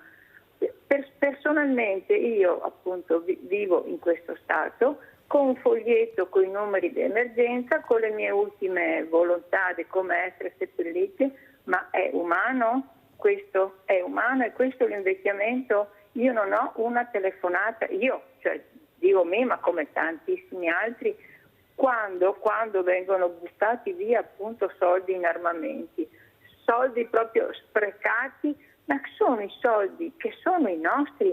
Per esempio anche un altro tema assurdo, quello della reversibilità. Se hai la sfortuna che ti muore il marito all'improvviso da un infartone per il lavoro che ha fatto, stipendiato, non certo per conto suo, dove lavorava 10, anche 12 ore al giorno, e muore dopo 2 mesi della pensione, ma perché la reversibilità? Questa è una cosa che grida vendetta, perché quei contributi sono stati dati e strasudati con lavori talmente pesanti e assurdi che subito dopo 2 mesi da pensione la persona muore. Perché mi devono essere? Questi sono soldi rubati. 1.000 euro ogni mese, in 10 anni sono 120.000 euro. Ma perché questa assurdità? E poi abbiamo coraggio di parlare di aiuto agli anziani. Grazie Paola, devo chiudere, se no non riusciamo a rispondere, che come vedete sono tanti che chiamano, che vogliono risposte alle riflessioni di Paola, e poi sentiamo anche di Antonio. Pavanetto, come rispondiamo a queste persone che si pongono delle domande, che fanno delle riflessioni? Prego. Allora, mettiamo in ordine. Intanto saluto Roberto Volpe, che con Euripa sta facendo un lavoro di pungolatura con la politica naturalmente, ma sta facendo un lavoro importante per quanto riguarda le emergenze e le urgenze e emergenze, ma anche l'organizzazione per quanto riguarda le case di riposo d'Italia, perché è un'associazione che raggruppa tutte e lui ne rappresenta tra le più importanti. Detto questo, vorrei un attimo fare ordine, perché io prima ho sentito un po' da entrambi le telefonate la questione del riarmo. Sì, vero che c'è riarmo, però bisogna anche ragionare che quello non è il problema della mancanza di fondi, perché oggi la mancanza di fondi forse è l'ultimo problema, è mancata la programmazione, quindi tutto quello che noi oggi stiamo facendo, lo stiamo facendo negli ultimi 2 anni, chiaramente non riusciamo a vederne subito le risposte. Sicuramente, e lo avete già visto nelle prime giunte, il Presidente Alberto Stefani ha improntato l'attività istituzionale, a differenza magari della precedente, sulla questione del welfare, sulla questione degli anziani, sulla questione della casa, e quindi sono già stati investiti i primi 47 milioni di euro, adesso ne arriveranno altri, quindi tutti i fondi regionali che noi avevamo, che abbiamo recuperato attraverso dei tagli, con le prime delibere. Mi ricordo una delle prime, tra l'altro, era proprio sui fondi sociali europeo, che attraverso il lavoro siamo riusciti a svincolare e a riportare, appunto, per metterla sulla casa, quindi su questo, sull'emergenza abitativa. Abbiamo ragionato sulla struttura prima di queste iniziative, ovvero sul trovare l'abitazione a chi deve venire a lavorare in Veneto, in particolar modo sul mondo della sanità, perché poi uno dei problemi è che anche se io creo le strutture non ho il personale per poterle poi affidare, e quindi la prima cosa, e su questo insomma avete visto le ultime interviste del Presidente, si sta investendo proprio su questo, cioè sul dare un'opportunità, una casa a chi ha personale sanitario, forze dell'ordine, insomma realtà che possono venire a dare un servizio alla collettività, la prima cosa. E dopodiché è chiaro che noi siamo stati indietro per tanti anni. Prima uno dei telespettatori, dei telespettatori parlava della mancanza di forze dell'ordine e quant'altro. Ricordo sommessamente che negli ultimi 20 anni c'è stato un problema di un blocco di assunzioni, e quindi abbiamo una classe in generale dell'amministrazione pubblica molto anziana che è andata in pensione, una classe molto giovane, manca una grande classe di mezzo. La classe di mezzo è quella che riusciva a fare, diciamo, da collettore o da collegamento tra il vecchio che andava fuori, o il diversamente giovane come lo chiami tu, e il giovane che entrava nel posto di lavoro. Questo è un problema per i comuni, per gli enti locali in generale, anche per le forze dell'ordine. Bisogna dire una cosa, che dal 2020 però ad oggi, in particolare dal 2022 dal governo Meloni, sono state triplicate le assunzioni ogni anno rispetto al 2020 delle assunzioni, e siamo arrivati nell'ultima triennalità a 35.000 assunzioni delle forze dell'ordine. Non bastano, siamo perfettamente d'accordo, dopodiché sulle lamentele potremmo dire che le forze dell'ordine fanno bene il loro mestiere, riescono ad intervenire, però poi alla fine il problema è che se la giustizia poi magari non funziona in maniera corretta, poi le persone che vengono arrestate le troviamo libere. Questo è un altro paio di maniche. Però in termini di assunzioni le forze dell'ordine questo è stato fatto. Non bastano, c'è ancora molto da fare, sono pienamente d'accordo, però non è quello il problema. Mi preme però una cosa puntuale. Fare una puntualizzazione.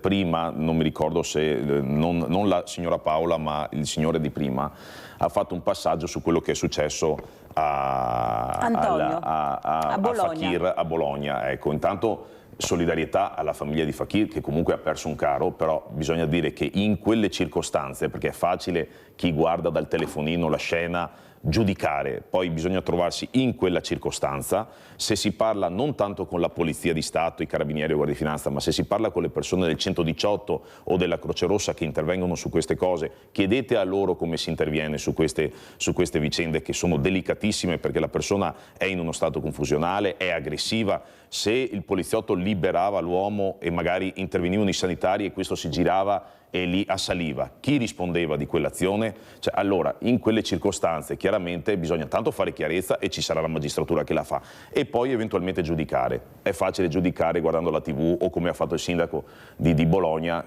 attivando una manifestazione che, anzi, dando il via a una manifestazione che poi ha distrutto la città semplicemente per il gusto di essere contro le forze dell'ordine, e questo è demotivante per tutti quanti quelli che si impegnano a fare politica.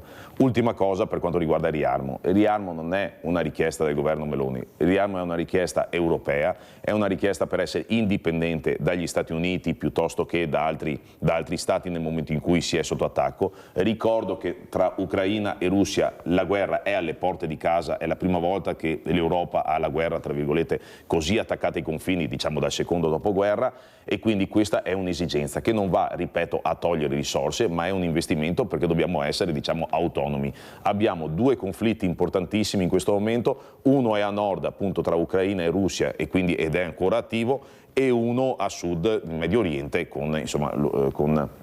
tra Israele e Palestina. Quindi stiamo parlando di una situazione dove l'Italia è in mezzo a questo e quindi abbiamo necessità, e riarmarsi non significa andare a fare la guerra, significa potersi difendere nel momento dell'attacco. E in questo momento dove vediamo che persino gli Stati Uniti, che dovrebbero essere, tra virgolette, difensori della libertà, a volte, diciamo, eccedono negli attacchi magari in Medio Oriente, è chiaro che questo rischia di creare delle situazioni di pericolo anche per gli altri stati alleati che giustamente devono difendersi. Nulla di più, nulla di meno. Ripeto, sono due cose che vanno separate e su questo il governo sta lavorando su entrambi i lati.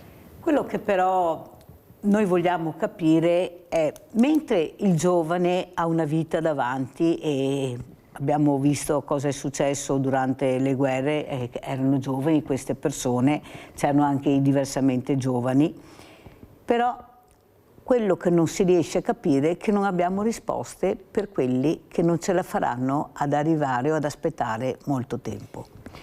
Le case, queste RSA, questi clausi sono pochissimi o non ci sono proprio perché non ci sono le strutture, ma se anche ci fossero non abbiamo il personale adatto. Allora cosa si può fare, Pavanetto? Io sono convinta, e lo dico spesso, che qualcuno si è dimenticato di unire il mondo del volontariato, che è un mondo che ha dei numeri incredibili, che ha gente professionale molto preparata, dall'ascolto a qualsiasi cosa. Il problema è che siamo tutti divisi, nessuno ci chiama, nessuno dice che ha bisogno, seppur non fai parte di un cerchio magico molto potente. Prima è stato nominato Sant'Egidio, se andiamo a vedere i bilanci di Sant'Egidio capite perché può fare tante cose, ma come mai solo lui e gli altri? Io sono convinta che tutti assieme una goccia nell'oceano riusciamo a metterla, e l'oceano è fatto di gocce.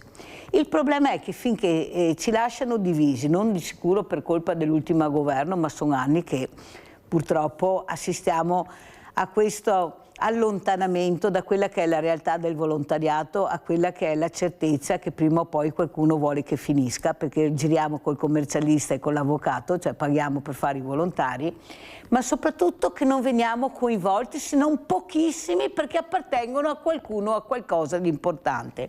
E non si va da nessuna parte, perché poi, come Paola dice, lasciamo le persone da sole dove potremmo arrivare a prenderle, a portarle, perché abbiamo associazioni con pulmini, con macchine, con tutto. Abbiamo gente preparata e competente, però non si vede. Come mai, Pavanetto? Perché si è messo tutto nel caglierone, sti ATS che fanno fatica a partire, non si sa come, qualcuno è partito, le case di comunità, e il mondo del volontariato che potrebbe essere presente e invece è diviso, anzi non fa squadra, e no, io sono più forte, io ho più numeri. Cosa si può fare? Perché bisognerà unire le forze, prima o dopo bisognerà farlo, cioè non è che possiamo aspettare tanto. Ecco, la Regione ha un ruolo fondamentale, l'ha detto anche lei, il Presidente ha messo al primo posto il sociale, ma il volontariato è sociale, ma finché si paga per fare i volontari, oppure una burocrazia, anche ieri ho impiegato un'ora e mezza, per compilare un qualcosa che non so a chi servirà, un'ora e mezza, con domande che sono anni che le facciamo. Cosa si può fare allora per fargli atterrare dolcemente le fragilità?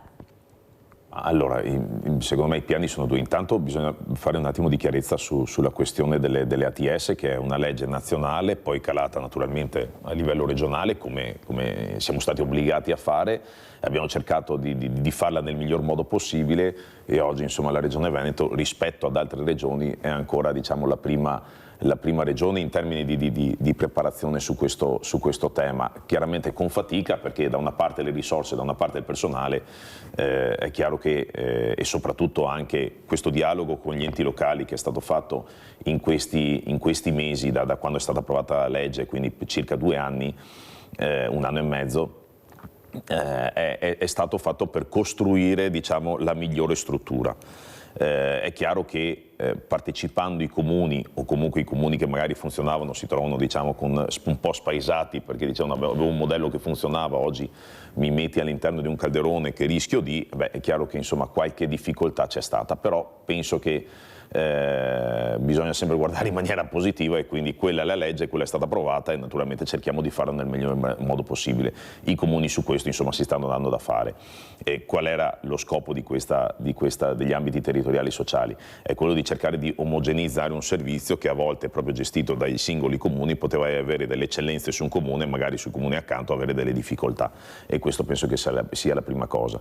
Per quanto riguarda le case di comunità, si sta lavorando, adesso iniziano ad inaugurare le case di comunità, ma le case di comunità sono, tra virgolette, dei grossi ambulatori, quindi non stiamo parlando di cercare di andare incontro solo agli anziani, ma quelli, in questo caso quelli che magari hanno malattie croniche piuttosto che hanno la visita da fare. Sulla questione del volontariato credo che ci sarà molto da fare, perché allora, intanto anche qui, come al solito in Italia, da non avere nulla che controlla ad avere, diciamo, a dover girare, come dicevi tu, col commercialista e l'avvocato è un attimo. Purtroppo l'abbiamo visto in determinati contesti, e la riforma del terzo settore, come anche la riforma dello sport, ha, diciamo, creato problemi alle realtà, perché giustamente alcune realtà che lavoravano bene, che gestivano bene i soldi e che magari non li utilizzavano nemmeno, ma facevano veramente volontariato, poi si sono trovati in difficoltà, perché chiaramente devi dichiarare, devi far vedere, devi dimostrare quant'altro, il che porta sicuramente più lavoro, diciamo, cartaceo, burocratico, rispetto al lavoro che si fa in maniera diretta.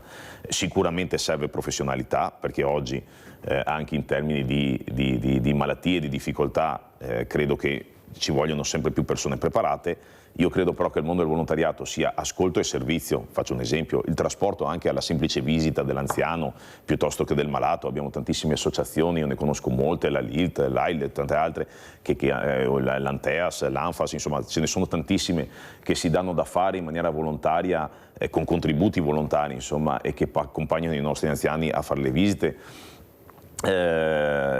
Spazi dove magari riescono a dare ascolto, o comunque riescono a creare un attimo di comunità per persone che rischiano di rimanere sole. Alcune delle persone che ti chiamano qui non hanno magari problemi fisici, magari non hanno neanche problemi economici, nel senso che arrivano a fine mese. No, quelli hanno tutti, certo. sia fisici che economici. Fermo un secondo, Pavanetto, hanno problemi sulla metà di della linea. solitudine, però. No, anche certo, no, alcuni. Giusy, vai Giusy. Ciao Mirella, buongiorno ai tuoi ospiti. E ora Mirella mi viene da ridere stamattina, perché con la reversibilità che ha persone quando che manca il marito, Carmen Di Pietro si è sposata nel 1998 con Sandro Paternostro, giornalista. Allora, è 26 anni che lei prende 3.000 euro al mese ed è ancora giovane, speriamo che viva fino ai 150 anni. Dal 1999 che si è sposato, è mancato nel 2000, con 3.000 euro al mese. A proposito di riversibilità, vi ringrazio.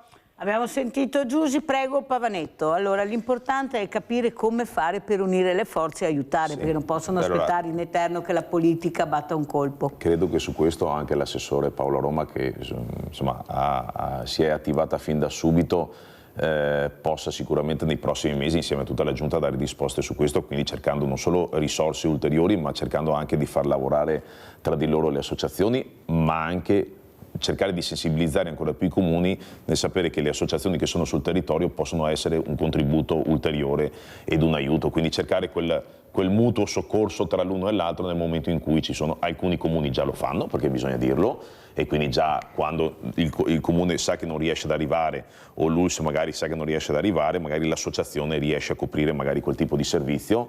E io credo che però su questo, e torno al tema del signor Antonio? No, quello di prima, quello della gamba.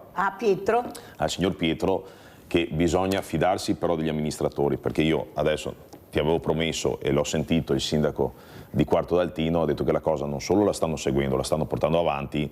Ecco, e forse, così sentite in diretta cosa ha fatto Luca Spavanetto. I sindaci in questo caso, non Luca Spavanetto, io sono qui, sono solo un tramite in questo momento. Ma intanto ha chiamato il sindaco, così la Mirella ha una cosa in meno. Il sindaco Claudio Grosso, il sindaco di Quarto d'Altino, mi ha appena scritto che non solo si sono attivati adesso si riattiveranno nuovamente, perché insomma loro stanno cercando di fare di tutto, ci vuole collaborazione, quindi che si fidi del sindaco e degli assistenti sociali che cercano la soluzione. Tu, Mirella, magari con una telefonata poi in diretta al signor Pietro glielo dirai in maniera più chiara, ecco, quindi perché le amministrazioni comunali, pur in carenza di risorse e anche in carenza di personale, comunque le risposte le danno e quindi cercano la soluzione, perché nessun sindaco, penso, possa andare a letto tranquillo nel momento in cui sa che un suo concittadino rischia di essere fuori di casa, soprattutto magari anche sono con quelli malattie. che chiama sempre Ecco, Mirella i sindaci, ecco. perché la Mirella va là. Perché... Però tante volte c'è anche la diffidenza da parte delle persone, perché qualcuno dice ma non serve a niente,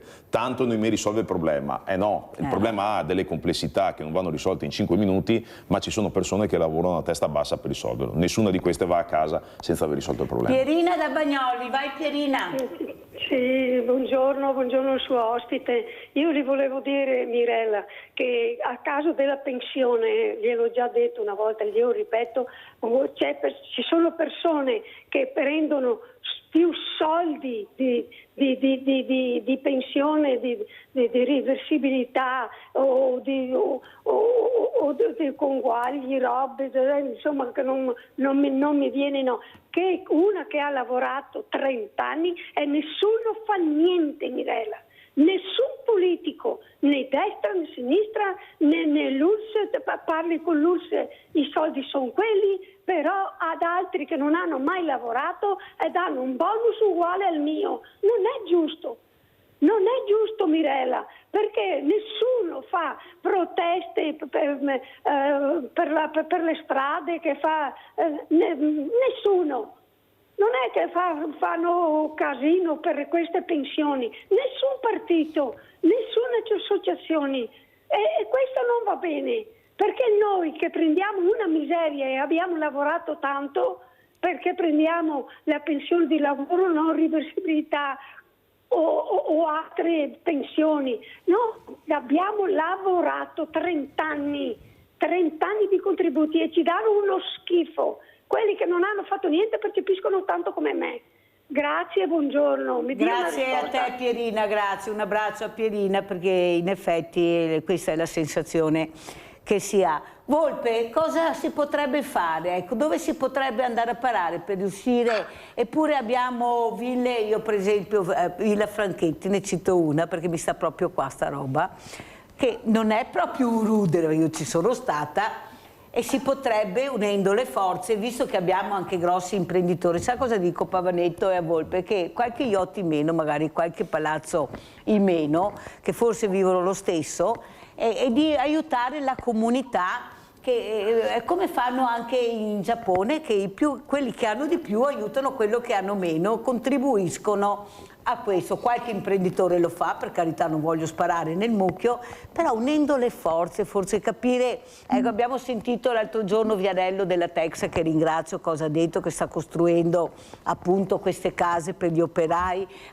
sta cercando di dare loro il massimo, perché l'operaio è un valore, è una risorsa, non è un problema come ce lo fanno vedere. Cosa si può fare, Volpe, visto che c'è questa possibilità di avere anche tanti ricchi o pochi, non so, ma però che hanno tanti soldi di investire per la comunità? Beh, rispetto a questo tema, probabilmente politiche che rifavoriscono sul profilo fiscale, io amministro la Fondazione Marzotto, lei consideri che il nido più vecchio d'Italia, 1862, in Marzotto hanno pensato che le mamme che lavoravano avevano bisogno. Strutture per anziani le abbiamo dal 1920, perché invecchiavano gli operai e avevano bisogno di trovare soluzioni. Quindi noi abbiamo avuto dei modelli molto belli a cui non abbiamo dato continuità. La politica molte volte si interroga nel cosa fare, e a volte ci sono delle cose che basterebbe, passatemi il termine, copiare o rispolverare, perché scelte di un certo tipo in questo paese ci sono state. Però ci tengo a dire una cosa. Io vede, oggi noi le difficoltà che viviamo è perché è mancata sicuramente sul tema anziani in questo paese una politica negli ultimi 50 anni, non negli ultimi 10, negli ultimi 50. Allora, per mia abitudine vorrei che, se mio figlio si trova qui fra 50 anni, non dicesse a suo padre però 50 anni fa potevi proporre qualcosa. Io ho 10 anni che chiedo, lo dico anche oggi al vicepresidente e all'amico Luca Spavanetto, e sarebbe una cosa che fa onore al Veneto. Io è da 10 anni che chiedo, che invito questa regione a censire gli anziani ultra settantenni. Censirli vuol dire andare a casa loro, non guardare l'aspetto, cioè quello che troviamo nel censimento tradizionale, perché un anziano di 75 anni al piano terra di un condominio e un anziano di 70 anni al quarto piano di un condominio senza ascensore, quello è un prigioniero di se stesso. Se noi dobbiamo cominciare a capire chi è questa grande popolazione che invecchierà, perché altrimenti ci troveremo a gestire continuamente l'emergenza e l'emergenza costa sotto il profilo sociale, economico. Dobbiamo cominciare a fare qualcosa, da qualche parte bisogna cominciare, ad esempio, ripeto, fare il censimento anche attraverso tutte le organizzazioni di volontariato degli ultra settantenni che abbiamo in questa regione, soprattutto nei capoluoghi di provincia, e pensate nei territori montani, credo ci permetterebbe comunque di avere un quadro e di pensare, se no di intervenire, comunque avere la situazione sotto controllo, o almeno essere a conoscenza di questa cosa. Non credo sia una grande cosa, però ne troveremo benefici sicuramente negli anni. Ne troveremo benefici, perché altrimenti questi anziani, quell'anziano al quarto piano, senza ascensore a 70 anni, tra qualche anno ci diranno i vicini di casa che sentono puzza uscire da casa e magari lo troviamo morto da 4 o 5 giorni, perché così sarà. Presidente, pensi che io questa cosa l'ho detta a tutti i sindaci che ho ospiti nella mia trasmissione, è anni che vado avanti con questa storia. E quello che è partito per primo è stato il sindaco di Ponzano, di fare un censimento per vedere chi abita nel territorio e come vive. Poi è ritornato e mi ha detto: ti ringrazio che mi hai detto di fare questo, perché ho scoperto delle cose che non avrei mai immaginato. Ho scoperto delle fragilità che non sarei mai venuto a conoscenza. Allora vuol dire, una volta i censimenti si facevano, poi va detto, non è il caso di riprendere in mano la situazione e vedere realmente chi vive nel territorio di cosa ha bisogno, visto che sono delle creature che hanno tutto il diritto di proprio arrivare nella maniera più dolce? Allora, diciamo che nell'era digitale è quasi assurdo non riuscire ad avere dei dati che possono essere, diciamo, reperiti in maniera, diciamo, più veloce possibile, quindi penso che questo possa essere fatto, ma dopo il valore umano di questi dati è quello di andare poi a verificare in luogo, cioè sul luogo, quali sono le fragilità, perché penso che quando una persona riesce ad entrare in casa, a vedere una persona come vive e quant'altro, si accorge ancora di più di come poi alla fine, perché tante volte, come diceva il Presidente Volpe poco fa, alcune situazioni sono talmente isolate e riescono a rimanere isolate, giustamente anche per la privacy delle stesse persone, che poi ci accorgiamo solamente quando magari sono morti, perché magari non hanno rapporti con i figli e quant'altro, perché anche questo purtroppo nell'era digitale è venuto meno, questo rapporto dove tutto è virtuale, tutto sembra bello, ma in verità poi il lato umano è quello che fa scoprire le difficoltà delle persone. Però ritorno su una delle cose che hai detto all'inizio, collegandoti al Presidente Volpe.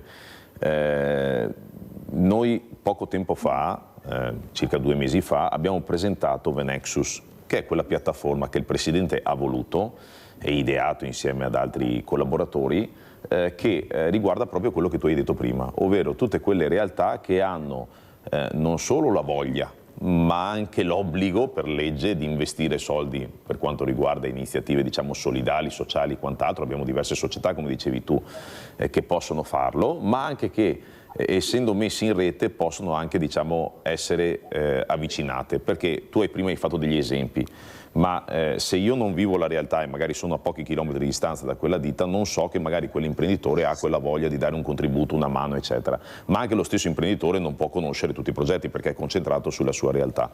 Questa piattaforma serve proprio a questo. Venexus non è stata fatta per fare strade, ponti, piuttosto che ciclabili o, diciamo, promozione del turismo, ok? È stata fatta per trovare tutti quei progetti che possono avere, diciamo, iniziative per la comunità, e tra queste ci sono le case di riposo, possono essere gli housing sociale, possono essere tutte quelle realtà, anche realtà magari più strutturate, e quindi su questo magari riuscire a reperire le risorse dando noi l'indirizzo. Oggi abbiamo magari delle realtà che sono scoperte, abbiamo delle realtà dove magari c'è una presenza molto più interessante di persone diversamente giovani, come utilizzi tu il termine, che hanno bisogno che magari sono autosufficienti, ma che dobbiamo mettere nelle condizioni di poter vivere, perché al quarto piano senza ascensore prima o dopo non ce la faranno più a scendere, oppure magari che abbiamo 10 realtà che sono però sparpagliate sul territorio, che magari mettendole insieme con un infermiere che magari va a fare un servizio riesce a curarle e a dare anche una parola a tutte queste persone. Bene, questi sono i progetti. Su questo naturalmente non solo le associazioni di volontariato, che magari hanno più sensibilità, insieme alle amministrazioni comunali progettano, danno vita a queste realtà, nel senso su carta, intendiamoci, e poi le risorse come regione riusciamo a trovarle. Venexus nasce proprio per questo. Volpe, prego. No, io sono anche intervenuto alla presentazione, condivido tutto quello che ha detto Lucas.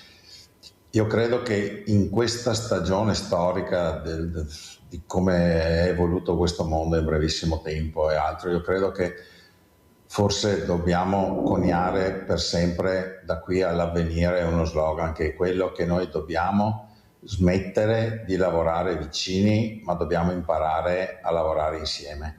Perché molte volte, come diceva Lucas, ci sono tante iniziative, tante cose scollegate.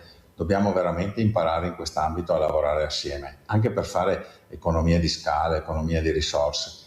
Non si può più lavorare vicino, e questo intendo anche le istituzioni. Noi molte volte ci troviamo l'ULSS, che è una controparte, dovrebbe essere un partner.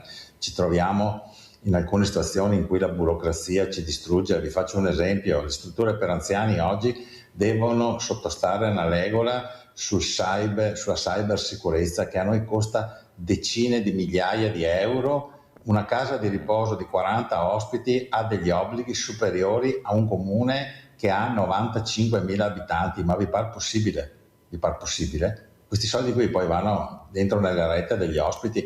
Quindi noi abbiamo bisogno che la politica, quello che io chiamo sana, diventi anche a volte portabandiera, anche a rischio di scontrarsi con istituzioni di livello superiore, perché quello che manca probabilmente oggi alla politica è il contatto con il territorio. Non parlo in ambito comunale, manca, penso a tutti i temi a livello nazionale. Manca, voi pensate che il secondo paese più vecchio al mondo non ha un ministro della terza età? Ha un ministro della disabilità, che peraltro abbiamo visto è riuscito a produrre una legge magari sottofinanziata eccetera, ma importante con i progetti di vita. E il secondo paese più vecchio al mondo non ha un ministero per gli anziani. Io quando vado a Roma, i miei interlocutori rischiano di essere 5-6 ministeri: il Ministero degli Interni, e il Ministero della Sanità, e poi il Ministero del Lavoro, e poi il Sottosegretario agli Affari Sociali.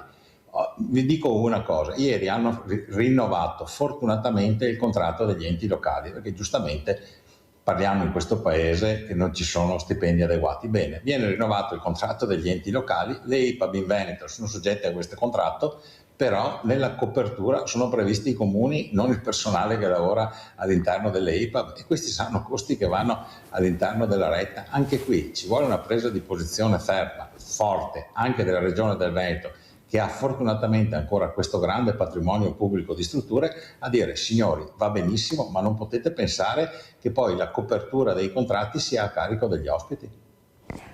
Pavanetto, è interessante quello che ha detto Volpe. Ma su questo sposo in pieno quello che ha detto, ma penso che la giunta regionale e l'assessore stiano lavorando in questa direzione, perché non è interesse di nessuno cercare di aggravare la situazione, perché poi comunque è un problema che rimane. Sulla questione del Ministero della Terza Età, effettivamente sì, a volte abbiamo delle realtà che lavorando nell'emergenza-urgenza, perché oggi è già un problema, tra virgolette, questo dialogo effettivamente manca per andare incontro, perché serve, come in tutte le cose, una persona che possa coadiuvare più ministeri e che possa rappresentare, tra virgolette, una voce unica per dare vita a quei progetti e in maniera più veloce, perché altrimenti, come diceva giustamente il Presidente, abbiamo questo collegamento continuo con 3 diverse realtà che hanno tempistiche diverse e esigenze diverse. E io su questo insomma sposo appieno l'iniziativa. Devo dire una cosa, bisognerebbe cercare di capire come defiscalizzare, scontare, cercare di andare su... Sì, no, quello sì, però già anche l'iniziativa privata su questi temi, perché tu prima hai fatto un passaggio su un imprenditore che ha deciso di creare o di trovare abitazione ai propri operai, perché dice: il mio valore principale oggi non è tanto il materiale che compro, ma il capitale umano che ho in azienda e non devo perderlo. Per non perderlo devo dargli una casa in modo che porti la famiglia, e quella famiglia e quella casa poi devono avere dei servizi attorno, tipo l'autobus per andare a scuola per la bimba, piuttosto che l'asilo nido per il figlio più piccolo, e la moglie che possa andare a lavorare, magari avendo una macchina in casa. E all'interno dell'azienda il comfort per l'operaio. E welfare che può essere dato in tanti modi. Ecco, e credo che su questo tanto il governo naturalmente quanto la regione in questo momento sta facendo in termini di welfare. Tra l'altro è una delle deleghe che ho, ma che anche il Presidente insomma ha diciamo attenzionato molto di più rispetto a tante altre, proprio per l'emergenza che stiamo vivendo, è quella di far comprendere che bisogna lavorare di comunità, e quindi lo spirito è anche quello di far collaborare di più di tutto le associazioni. Oggi abbiamo molti comuni che stanno lavorando sul tavolo di comunità, che all'inizio sembrava una cosa diciamo bella tanto per diciamo mettere insieme tutti. Oggi forse è un'emergenza, perché anche nel volontariato, e io arrivo da 20 anni di volontariato diretto in Avis, quindi nell'Associazione Volontari Italiani del Sangue, ho visto che in 20 anni le persone calano, i volontari calano, perché non c'è ricambio e c'è un'esigenza Abbiamo diversa. Elsa da Padova, poi continuiamo. Vai Elsa. Buongiorno signora, grazie per avermi dato la possibilità di parlare. Volevo dirle che io sono come coloro che sono sospesi, perché dopo 2 cadute sono stata all'ospedale, i medici hanno detto che avrei bisogno di un'assistenza continua. Ecco, io casa di riposo non neanche parlarne, per le quote che sono altissime, io sono sola, non ho nessuno e quindi sono qua da sola, ho una persona che mi viene 3 volte alla settimana, e il resto sono sola, la notte sono sola, di giorno sono sola. Quindi io non so cosa devo fare. Come privata potrei andare anche in casa di riposo, ma la spesa è di 3.500 euro al mese. Io ho pochi risparmi.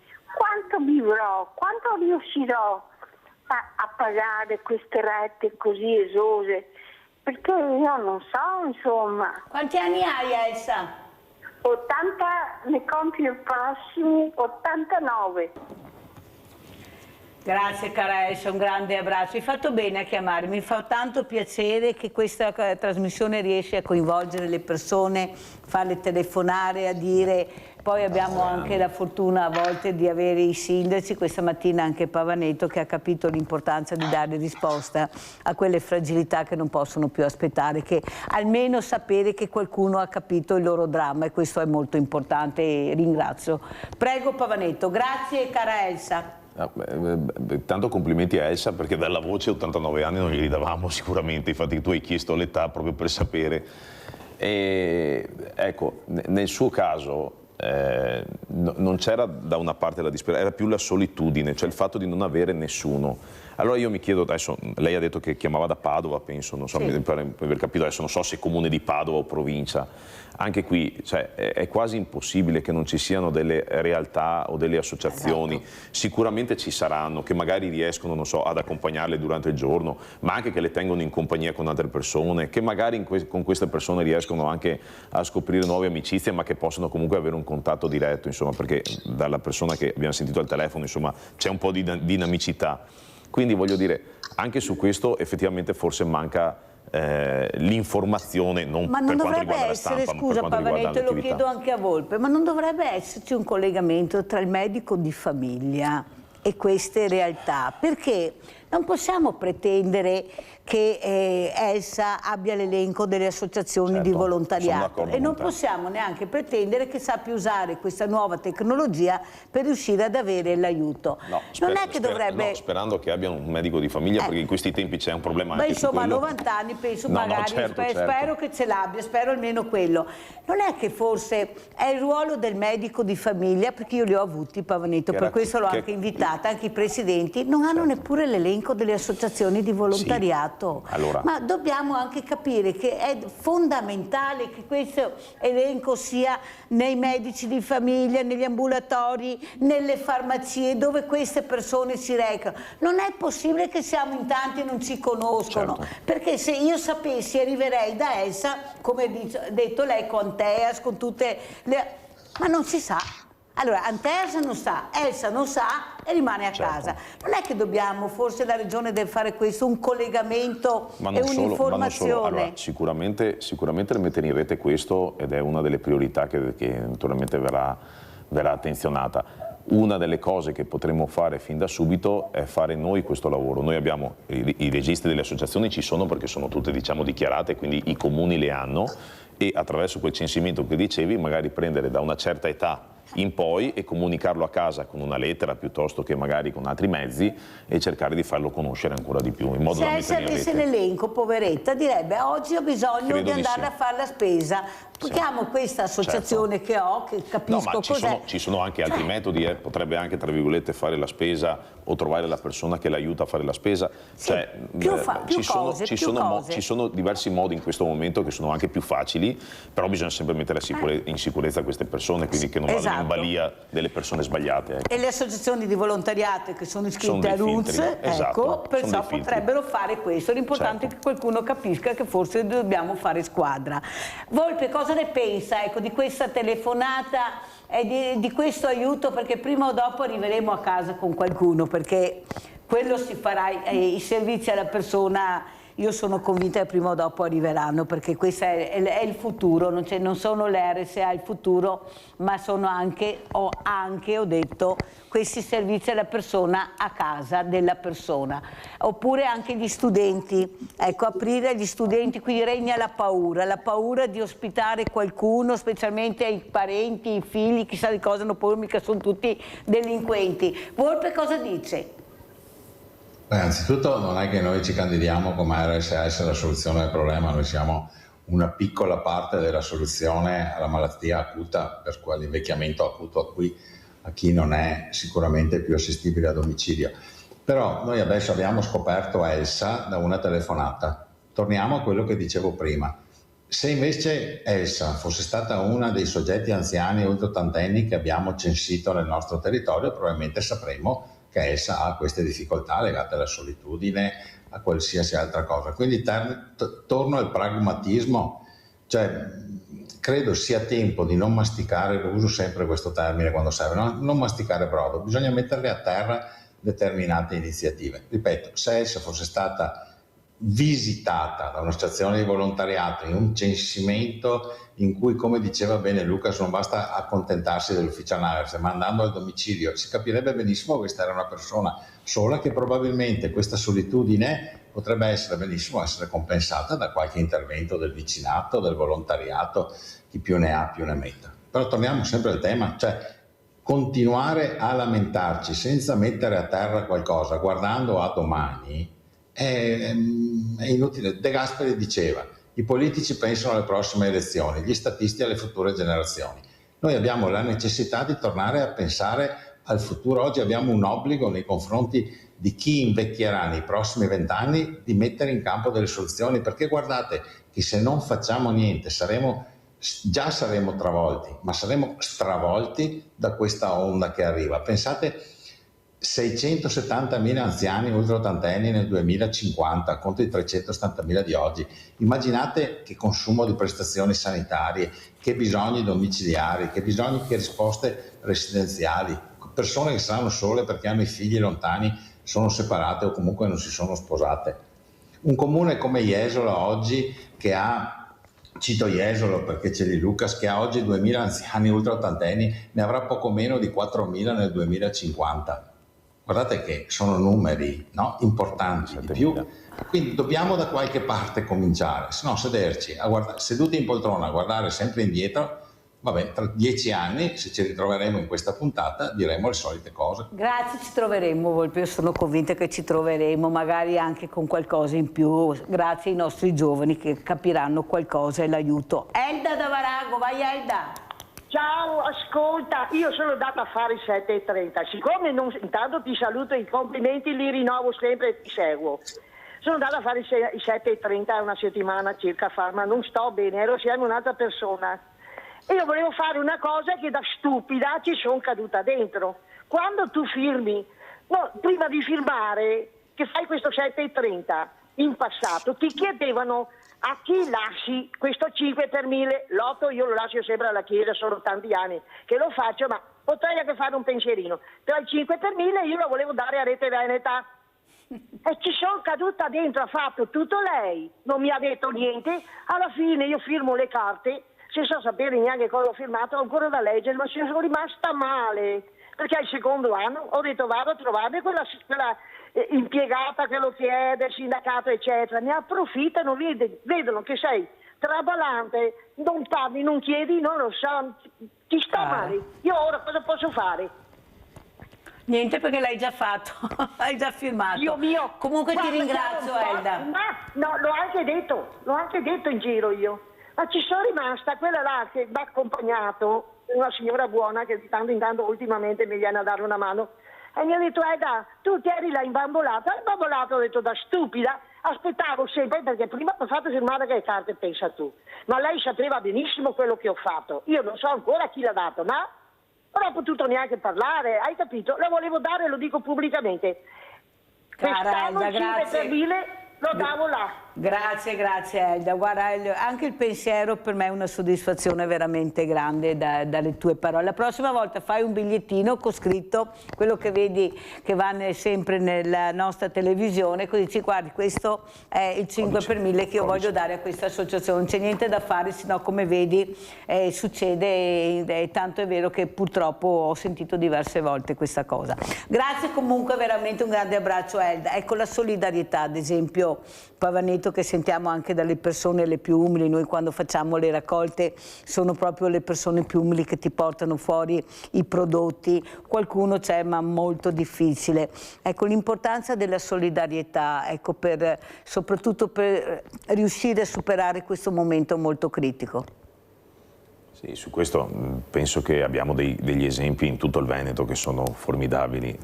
A volte però quello che abbiamo constatato qua con te, al di là delle telefonate delle persone che sono, diciamo, che hanno voglia di combattere, ce ne sono molte però che si vergognano di questo, e lo sappiamo. Abbiamo spesso delle situazioni che veniamo a scoprire quando, diciamo, succede, diciamo, qualcosa che non dovrebbe succedere, perché siamo sempre stati un popolo abituato ad arrangiarsi, a cercare di fare da soli e così via. Credo però che nelle nostre realtà, a parte magari le grandi città, se ognuno di noi avesse un attimino di responsabilità nell'interessarsi del vicino, in senso buono lo dico questo, non facendosi gli affari suoi, anche se ce ne sono tanti che si mettono in mezzo, però dico quel minimo di dialogo, quel continuo, diciamo, interscambio, forse a volte magari mette in sicurezza soprattutto gli anziani. A me è capitato, insomma, magari in condominio di incontrare le persone, diciamo, più anziane del condominio, e quindi fare due parole, cercare di capire quant'altro. Da lì capisci se hanno i figli che vanno a trovarli, se hanno persone con le quali condividono, se invece sono momenti di solitudine. Certe cose si riescono a capire, dopodiché come intervenire è sempre difficile, perché lì la sfera è molto personale, però insomma magari credo che viviamo ancora in paesi, diciamo, a misura d'uomo, città o paesi a misura d'uomo, e quindi magari attraverso chi questo mestiere sa farlo bene, ma parlo di volontari, non sto parlando di professionisti, magari sanno come intervenire, quindi penso che questo sia fondamentale, e nelle nostre realtà ce ne sono molti. Tu fai spesso i servizi, diciamo, quelli dove accompagni, dove vai a casa delle persone con quello che hai raccolto, spesso e volentieri pacchi di pasta, non stiamo parlando di centinaia e migliaia di euro, ci mancherebbe altro, perché a volte forse è anche questo gesto che aiuta le persone ad uscire dall'impasse, e penso che sia utile, insomma.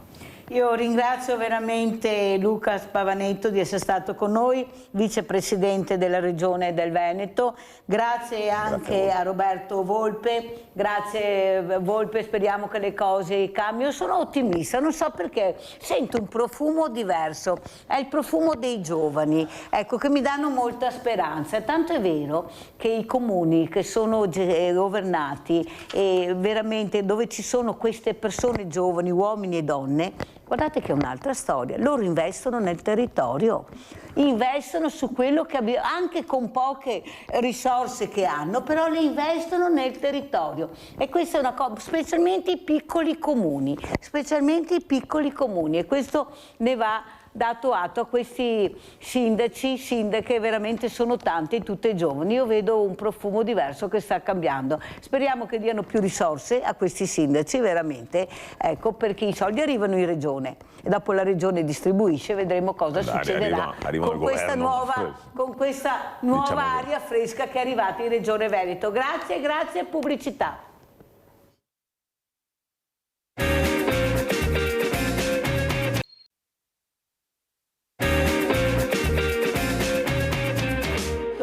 Il vicepresidente della regione è rimasto perché vuole salutare Silvano Tomasi, che è presidente dell'Associazione Atletica San Biagio. Grazie Tomasi di essere qui, ma soprattutto questo grazie da parte del vicepresidente della regione mi sembra dovuto e meritato. Ogni tanto io faccio anche questo perché se lo meritano, perché se il mondo gira anche bene è merito di queste associazioni sportive. Cosa diciamo allora Luca Spavanetto a Tomasi, che sta cercando di far capire che i giovani hanno bisogno di questo, di muoversi, di fare sport, di essere attivi? Prego.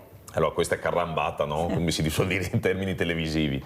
Intanto grazie, fa sempre piacere, conosco l'Atletica San Biagio per ovvi motivi, insomma, da qualche anno. Poi insomma conosco nel mondo dell'atletica altre figure e lui ne conosce molto una ben da Jesolo, insomma, storica, e quindi ho visto insomma una realtà molto, molto attiva, molto partecipata soprattutto, e credo che però il messaggio che viene dato indipendentemente poi dal tipo di sport sia quello che fare sport aiuta a vivere meglio, ma soprattutto tiene i ragazzi lontani anche dai pericoli, lontani dalla noia, anche se ogni tanto è giusto anche che si annoino insomma i nostri giovani, perché così provano a vedere cosa significa anche poi invece lavorare, ma è una questione di salute mentale e anche di comunità, perché fare sport comunque, per quanto sia individuale la corsa, piuttosto che lo fai comunque in allenamento in gruppo, lo fai nelle gare, conosci le persone, insomma c'è un momento anche di interesse, di sfida che è importante, quindi penso che sia utile su questo. Poi insomma l'Atletica San Biagio si trova in un comune dove chi oggi amministra ha avuto insomma un'esperienza sportiva importante, visto che insomma è stata campionessa di patinaggio il sindaco di San Biagio, quindi insomma possono parlare la stessa Pilon, lingua. che l'ho avuta ospite poco tempo fa. Abbiamo Paola da Campo San Piero, poi salutiamo Luca Spavanetto e parliamo con il nostro Tomasi. Vai Paola. Ciao Mirella, buongiorno a tutti. Ciao. Ecco, sono contenta che è rimasto, come si chiama, regionale. Spavanetto, Luca Spavanetto. Perché l'altro giorno, un po' di giorni fa, parlavi della riabilitazione, no? Sì. Che non viene riabilitazione, un po' l'ospedaliero come Padova, non ha riabilitazione. Così qualcosa in una piccola casa di cura, ma non ricovera per via di infezioni ospedaliere che poi ci passa che non si sa che cosa. Ecco, persone con autostima e stelle che dice che la riabilitazione non serve, cioè discorsi del C, fra virgolette, che è una brutta parola, però vabbè, insomma, sta.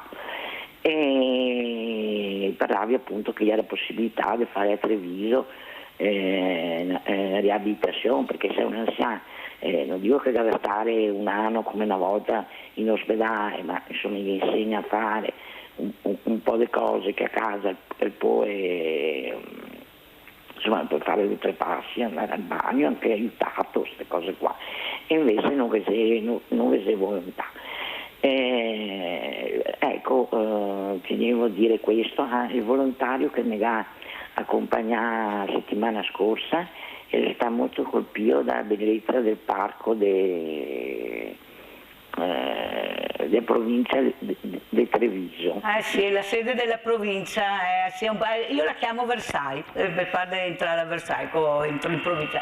Grazie Paola, grazie dei libri. Sentiamo se Pavanetto serve riabilitazione, posti vicino a casa. Io ho fatto la proposta all'ospedale di Treviso di fare una grande riabilitazione dove è stato smantellato per fare la cittadella, non sarebbe male.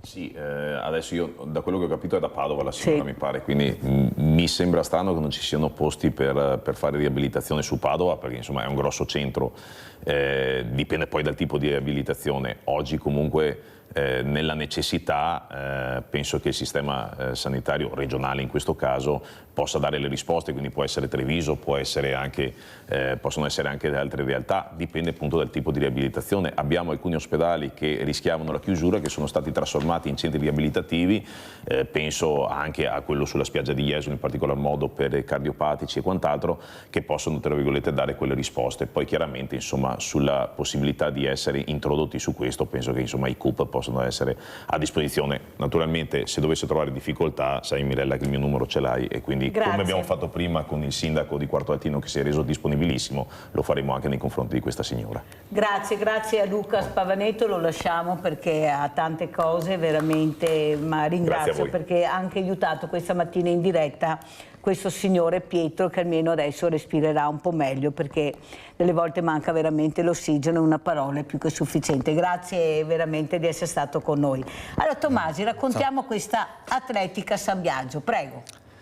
Bene, intanto, buongiorno, grazie che mi dai l'opportunità appunto di parlare di sport, in particolar modo dell'atletica leggera e della nostra società che lavora appunto da 40 anni nel territorio qua di San Biagio di Callalta. Abbiamo lavorato, è da 40 anni che appunto facciamo attività per i giovani. Per i giovani cosa vuol dire? Proprio dai 6 anni, proprio dai piccoli, fino ad arrivare anche comunque agli ottantenni. Abbiamo appunto il nostro più giovane tesserato è del 2020 e il nostro meno giovane è del 1946, quindi insomma c'è un bel arco di età. Questo vuol dire che appunto l'atletica è uno sport che lo possono fare tutti, a tutte le età, logicamente in modi differenti. Gradatamente? Sì, appunto chi ha una certa età deve farlo un po' con calma, chi è giovane, che ha 20-30 anni può darsi un po' più da fare, ecco. Tomasi, però anche qua è utile capire cosa puoi fare e cosa non puoi fare. Ecco, l'importanza di queste associazioni, di far capire il movimento, come fare il movimento, quanto puoi fare, perché sennò li troviamo come birilli dopo ogni tanto che ne parte uno, perché pensa che facendo tanto sforzo, tanto sudore, tanto tutto si riesca a migliorare, invece non è proprio così, perché escono le tossine. Certo. Ecco, perché non si riesce a capire invece che bisogna avvicinare intanto da piccoli, soprattutto da piccoli, a fare sport, perché abbiamo l'obesità che preoccupa molto i pediatri, molto, e se ne parla poco e mi dicono di parlarne. Come arrivano questi ragazzi? Cosa vede Tomasi proprio allora, nell'atletica? In generale l'attività fisica fa benissimo e l'atletica in particolar modo, che è la base di tutti gli sport. Poi logicamente fare le cose singolarmente non sempre fa bene. Appunto noi abbiamo un impianto sportivo attrezzato che è importantissimo, e appunto anche adesso con l'amministrazione stiamo vedendo di fargli veramente una buona manutenzione, e oltre a questo abbiamo anche quasi 20 allenatori. Questi allenatori seguono appunto questi ragazzi, ragazzini e gli adulti che in base alle proprie capacità possono appunto dosare gli sforzi, quello che possono fare le cose così un po' quando viene voglia, quando si ha tempo, non è sempre il massimo per la salute, ecco. Cosa dicono questi ragazzi, ecco, questi atleti, come li vede lei Tomasi? Perché dicono che si muovono poco, ma quelli che si muovono, come si muovono? Dopo scuola, ad esempio, arrivano questi ragazzi, avete dei numeri in aumento, cosa ci racconta? Beh, noi con l'Atletica San Biagio abbiamo 300 e più tesserati. Bel numero, sì. L'80% sono tutti under 18, quindi sono tutti ragazzi, ragazzini. E dopo il Covid abbiamo avuto veramente un incremento di questi numeri. I ragazzi vengono soprattutto in campo, logicamente nel primo momento anche per divertirsi, distrarsi un po' dallo studio, dagli impegni che hanno in famiglia, però lì appunto trovano un ambiente accogliente, ripeto, oltre alla società ci sono questi allenatori, trovano un gruppo di amici e quindi fanno attività sportiva e la fanno anche su una maniera piacevole, insomma. Cos'è che la preoccupa di più invece Tommasi? Cos'è che vede che è un po' preoccupato? Ma forse perché ci sono tanti ragazzi che non fanno attività, quello sì, perché la nostra concorrenza principale, ora ce lo diciamo tante volte, è il divano. I ragazzi purtroppo stanno nell'ozio e l'ozio non fa bene, sia a livello fisico ma anche a livello mentale, insomma. Allora, per far capire quanto è bello invece vivere, la voglia di vivere, la gioia di vivere nonostante anche gravi malattie colpite, andiamo a vedere la storia di Fulvio in moto. Guarda, sto tosato Tommasi, sto tosato sto uomo. Sì. Sono già 15 anni che Fulvio Marotto corre in moto pur non avendo più né gambe né mani. Eppure guardando questo sessantenne mentre sfreccia sicuro, nessuno direbbe che non ha dita per stringere le maniglie dei freni o piedi per muovere la pedalina delle marce. Tutto merito della sua inventiva. Questo è un unico prototipo rilasciata, la patente è stata rilasciata dal Ministero dei Trasporti di Roma. Ha valutato tutta una serie di fattori, che il più importante è quello dello sgancio. Funziona come avere le dita, nel senso, invece di stringere come fai tu con le dita, io faccio una leggera torsione che ovviamente non si vede, però io basta che faccio torsione e l'arto si blocca. Una soluzione simile per la maniglia della frizione e la leva del cambio, tutto comandato dalla torsione del braccio sinistro. Quanto ci ha lavorato dietro? A dire la verità non ci ho messo tanto, perché io in moto ci sono tornato e ancora non camminavo. E dopo la burocrazia, carte, cartine, a parte è stato un miracolo fare i documenti di questa moto. È più stato il lavoro di documenti che il fare la moto. Ma come se l'hai inventata sta cosa? Tu sei in ospedale, ho fatto un anno di ospedale, quindi sei lì che pensi che hai voglia di uscire, no? L'anno è il 2003 e il motivo è una broncopolmonite trascurata che l'ha colpito duramente, con l'eliminazione delle dita delle mani e la riduzione delle gambe in monconi. Un'amputazione nel corpo ma non nello spirito, che invece è stato di stimolo per l'ingegno. Poi ti trovi tutto un giorno fermo e quindi ho dovuto elaborare un po' i dati di nuovo e ricominciare, chiaramente molto più lento, ma pian pianino dopo sono tornato come prima. Ma l'altro dato è che in 15 anni da centauro, senza gambe né mani, di incidenti non ne ha fatti nemmeno uno. Segno che la prevenzione inizia dalla testa e Fulvio sa che è un esempio di forza e determinazione contro le avversità della vita, soprattutto tra i giovani che visualizzano la sua storia sui social. E dietro al suo sorriso e al suo ottimismo c'è una filosofia semplice quanto efficace. Devi avere uno scopo. Ma fino alla fine della vita penso se non hai uno scopo, un qualcosa, un impegno, un hobby, è la morte, insomma, la costante è la morte.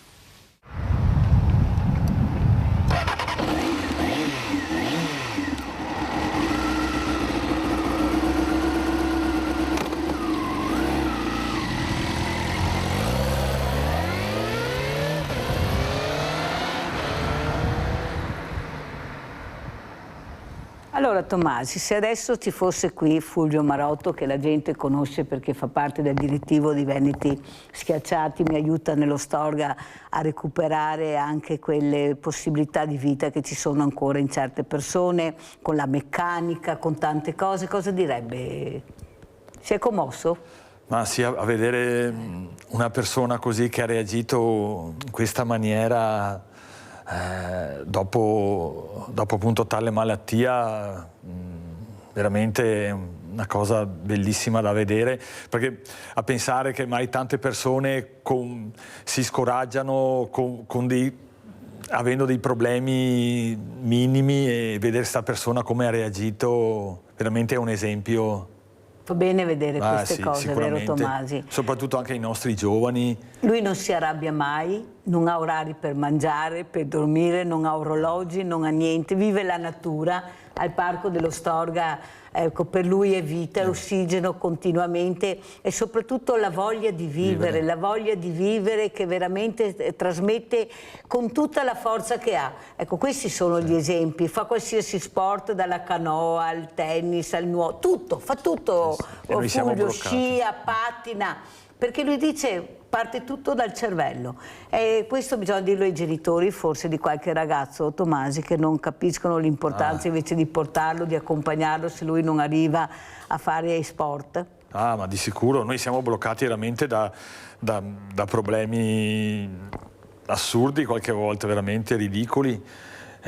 Tutto si può fare, basta volerlo. Come sono questi genitori, queste famiglie che si avvicinano, che portano questi ragazzi o questi ragazzi che arrivano, Tomasi? Cosa vedi? Perché voi avete il polso della situazione. Ma generalizzare non si può, c'è un po' di tutto. Ci sono gli appassionati, gli veri appassionati di sport, ci sono dei genitori un po' troppo invadenti che magari vogliono fare, ma quello succede un po' dappertutto, vogliono fare la parte dell'allenatore, ma quello succede anche nel mondo della scuola, succede nel mondo... sì, forse anche i genitori hanno un po' troppe aspettative, cioè dovrebbero mandare il ragazzo proprio per lo scopo primario che è far sport, dopo tutto il resto è secondario, non so, diventare il campione o qualcos'altro, insomma, quello è secondario. Ma tutti questi ragazzi, ad esempio questi ragazzi che veramente vediamo che non riescono a capire che non si può combattere la noia facendo atti di bullismo, atti di vandalismo, ma cercare di avvicinarli al mondo dello sport. Ma è così difficile? È vero che è un mondo che costa costa troppo, Tomasi? Costa troppo in fatica, sì. Adesso far un po' di sacrificio, perché lo sport è un po' di sacrificio, anche perché si fa, soprattutto l'atletica, che è uno sport individuale, bisogna un po' impegnarsi, correre, saltare, si suda, si sta fuori magari sotto la pioggia qualche volta. E a livello economico, Tomasi, com'è la storia? Beh, insomma, l'atletica è uno sport alla portata di tutti. No? Sentite? Sì, non ha dei grossi costi. No, il problema economico è proprio l'ultimo dei problemi. Sì. Ma è la noia, la pigrizia, cos'è allora? Sicuramente quello di non affrontare un po'... di fare qualcosa di diverso, non voler fare qualcosa, non mettersi un po'... Ripeto, noi la nostra concorrenza ogni tanto nel nostro comune, nelle nostre vicinanze ci sono vari sport, c'è la pallavolo, la pallacanestro, c'è il calcio e quando ci confrontiamo con i vari presidenti, con le varie associazioni, non abbiamo antagonismo tra di noi, non c'è concorrenza tra di noi, non è che ci portiamo via i ragazzini uno con l'altro, il problema è veramente muoverli da casa, dal divano, dalla pigrizia. E come fare allora per arrivare a questi ragazzi, Tomasi? Quanto importante è anche il ruolo del sindaco, dell'amministratore con la sua giunta di coinvolgere sempre di più? Perché prima si parlava appunto dei diversamente giovani, di fare un censimento per capire chi ha bisogno di essere aiutato oltre i 70 anni. Però anche dai 10 ai 16-18 diventano un problema, anche i 20 diciamo, ecco io studio ma sono troppo impegnato, non riesco a fare tutto e poi vediamo invece che le Paralimpiadi dove vediamo questi ragazzi quanto si impegnano, quante medaglie hanno portato a casa, eppure lavorano, studiano, allora c'è qualcosa che non torna, è perché tu non vuoi fare qualcos'altro o sbaglio, Tomasi? Cioè, sicuramente associazioni e amministrazioni devono lavorare insieme, in sinergia, logicamente all'interno dei nostri comuni e veramente mettergli a disposizione impianti, tempo, dargli l'opportunità appunto a questi giovani di fare sport, di fare attività, cioè veramente diamo il massimo il massimo che possiamo. E la scuola quanto può coinvolgere la scuola? Perché anche là è un bel problema. Beh, sì, anche la scuola ci deve dare una mano, e noi la cerchiamo la collaborazione, ed è molto importante perché dalla scuola parte l'input appunto per fare magari un'attività sportiva o un'attività anche culturale diversa dallo sport, insomma, però al di fuori, perché insomma la crescita del ragazzo non deve essere solo limitata al tempo scolastico, insomma il ragazzo sì, la scuola è fondamentale, importante, però dopo il ragazzo deve crescere a livello fisico, a livello culturale, a livello appunto di star fuori, confrontarsi con la gente, insomma, quindi la scuola ci deve dare una mano, noi la cerchiamo sempre. Ma è una scuola aperta o una scuola invece un po' chiusa che fa fatica a capire l'importanza anche del dopo scuola con lo sport? Sinceramente facciamo un po' di fatica, sì, facciamo fatica perché la scuola ha moltissime cose, ha moltissime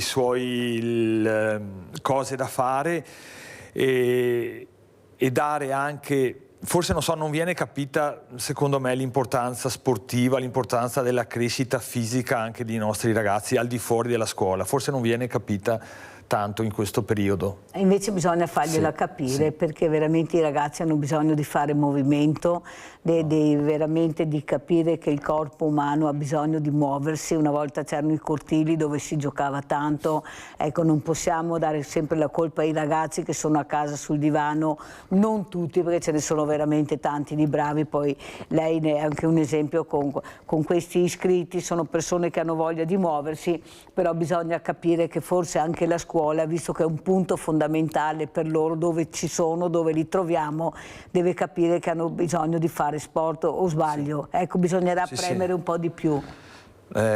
Sì, è una cosa che noi appena torneremo, che la scuola si apre, li porteremo nelle nostre scuole qua vicino di San Biagio e di comuni vicini, veramente porteremo i nostri progetti.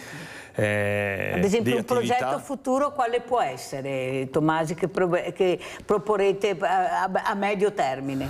Ma comunque noi adesso, oltre all'attività normale, che appunto sportiva, noi organizziamo a novembre una maratonina nazionale, e nell'ambito di questa maratonina, nella settimana prima, appunto vogliamo coinvolgere la scuola con degli incontri anche magari con un nutrizionista, con un psicologo, perché appunto, ripeto, il ragazzo è un momento, ci sono certe fasi di crescita molto importanti che quindi hanno bisogno, oltre che degli allenatori, anche delle figure mediche importanti, quindi cerchiamo anche di dargli questa opportunità, e la scuola, appunto, abbiamo bisogno che la scuola ci dia una mano a portarci i ragazzi, a darci una mano. Insomma. Adesso, ad esempio, nel periodo estivo, come funziona? Ecco, è tutto aperto, si può fare sempre sport, oppure ci sono dei limiti? Perché i centri estivi a agosto non è neanche uno, finiscono tutto. Non so, ci faccio a fare fatica, ma una volta al mese, cioè lei sorride, mi viene da piangere, vorrei 12 mesi all'anno, sarebbe anche l'ideale fare fatica, un po' di fatica tutti i giorni. Ecco, non è che siamo troppo chiusi anche per quanto riguarda lo sport? Allora, il nostro impianto comunque è aperto 12 mesi all'anno, per 365 giorni, quindi chi vuole fare attività c'è spazio, però c'è quello spazio che si vede in giro, cosa si vede?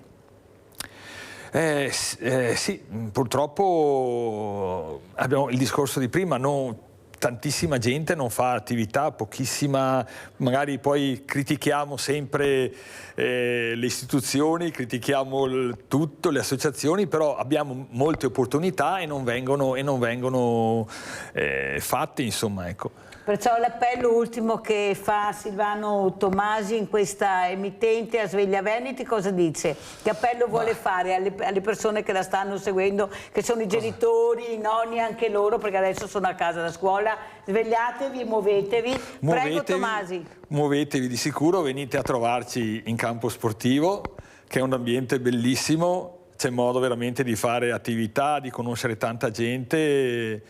venite, guarda, siamo in via Olimpia a San Biagio, vi aspettiamo. Grazie a Silvano Tomasi, Buongiorno presidente dell'Associazione Atletica San Biagio, di essere stato con noi. L'appello: muovetevi, portate i vostri figli, le porte sono aperte, non costano, avete sentito, il costo è irrisorio per fare atletica, perciò muovetevi.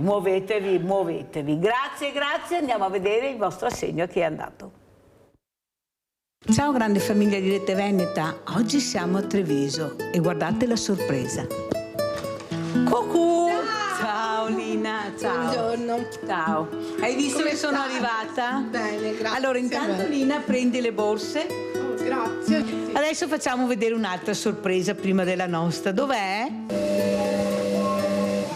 Che emozione! Che emozione, sì. Allora, questa lavatrice è arrivata dal generale Giancarlo Iannicelli, che gliel'ha regalata. Quella sera era in trasmissione con Nicolina, ha capito l'urgenza della lavatrice in questa casa con 2 bimbi piccoli, quei problemi che ha poi Nicolina, ed è arrivata la lavatrice nuova. Ma non solo, poi è arrivato Emilio Zago, che ha fatto gli allacciamenti, ed è anche lui un nostro affezionados, è una persona anche che noi abbiamo aiutato e che a sua volta sta aiutando. Sì, Vedi molto la solidarietà. simpatico. Cosa vuoi dire, Nicolina, a questa gente che ti sta molto vicino? Io li ringrazio di tutto cuore per tutto quello che stanno facendo, soprattutto per i miei bimbi. Lo voglio proprio spiegare questo. Io non ho chiesto niente per me, perché come ho detto anche un'altra volta, io posso andare anche a dormire in mezzo a una strada. È per i miei bambini quello che sto facendo. Non voglio dire che voglio essere milionaria o chissà che cosa. Voglio solo potergli comprare da mangiare ai miei figli. Perché anche quello mancava. Sono 2 bellissimi bambini. Lui è nato con una pielectasia renale, si chiama. Gliel'hanno dovuta asportare, però tutto quello che c'è dietro dopo l'intervento nessuno te lo dice. Mio figlio usa vari farmaci, adesso per esempio sta usando il cortisone perché purtroppo ha difficoltà anche nel respirare adesso, e io tutti quei farmaci li devo pagare. Molte volte sono costretta a lasciare la metà del mio stipendio in farmacia. Tu hai uno stipendio di quanto? 600 euro al mese. E con 600 euro al mese con questi problemi non ce la fai? No, ci sono mesi che io non riesco a comprare da mangiare ai miei figli. Sono arrivata a dire anche a mia figlia: tesoro, dobbiamo fare sacrifici perché non ce la faccio. Ma è una bambina molto intelligente. È bellissima. E la mamma gli vuole un bene da morire, a tutti e 2. Chiudi gli occhi, chiudi gli occhi. Tira fuori le mani però.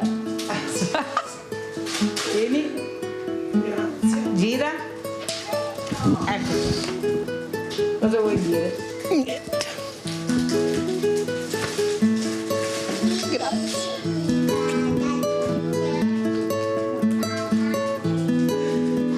Cosa vuol dire, Nicolina, alzarsi al mattino, non aver soldi e sapere che la giornata è difficile perché devi comprare le medicine, devi fare la spesa? Non lo auguro a nessuno di passarlo, a nessuno davvero, no. Soprattutto quando guardi i bimbi in faccia e gli dici: questo non posso, quell'altro non posso, dobbiamo fare sacrifici, e i bimbi non dovrebbero capire certe cose. Grazie tantissimo a tutti, veramente a tutti, per tutto quello che avete fatto e che farete e che state facendo, non solo per me ma anche per gli altri. Grazie.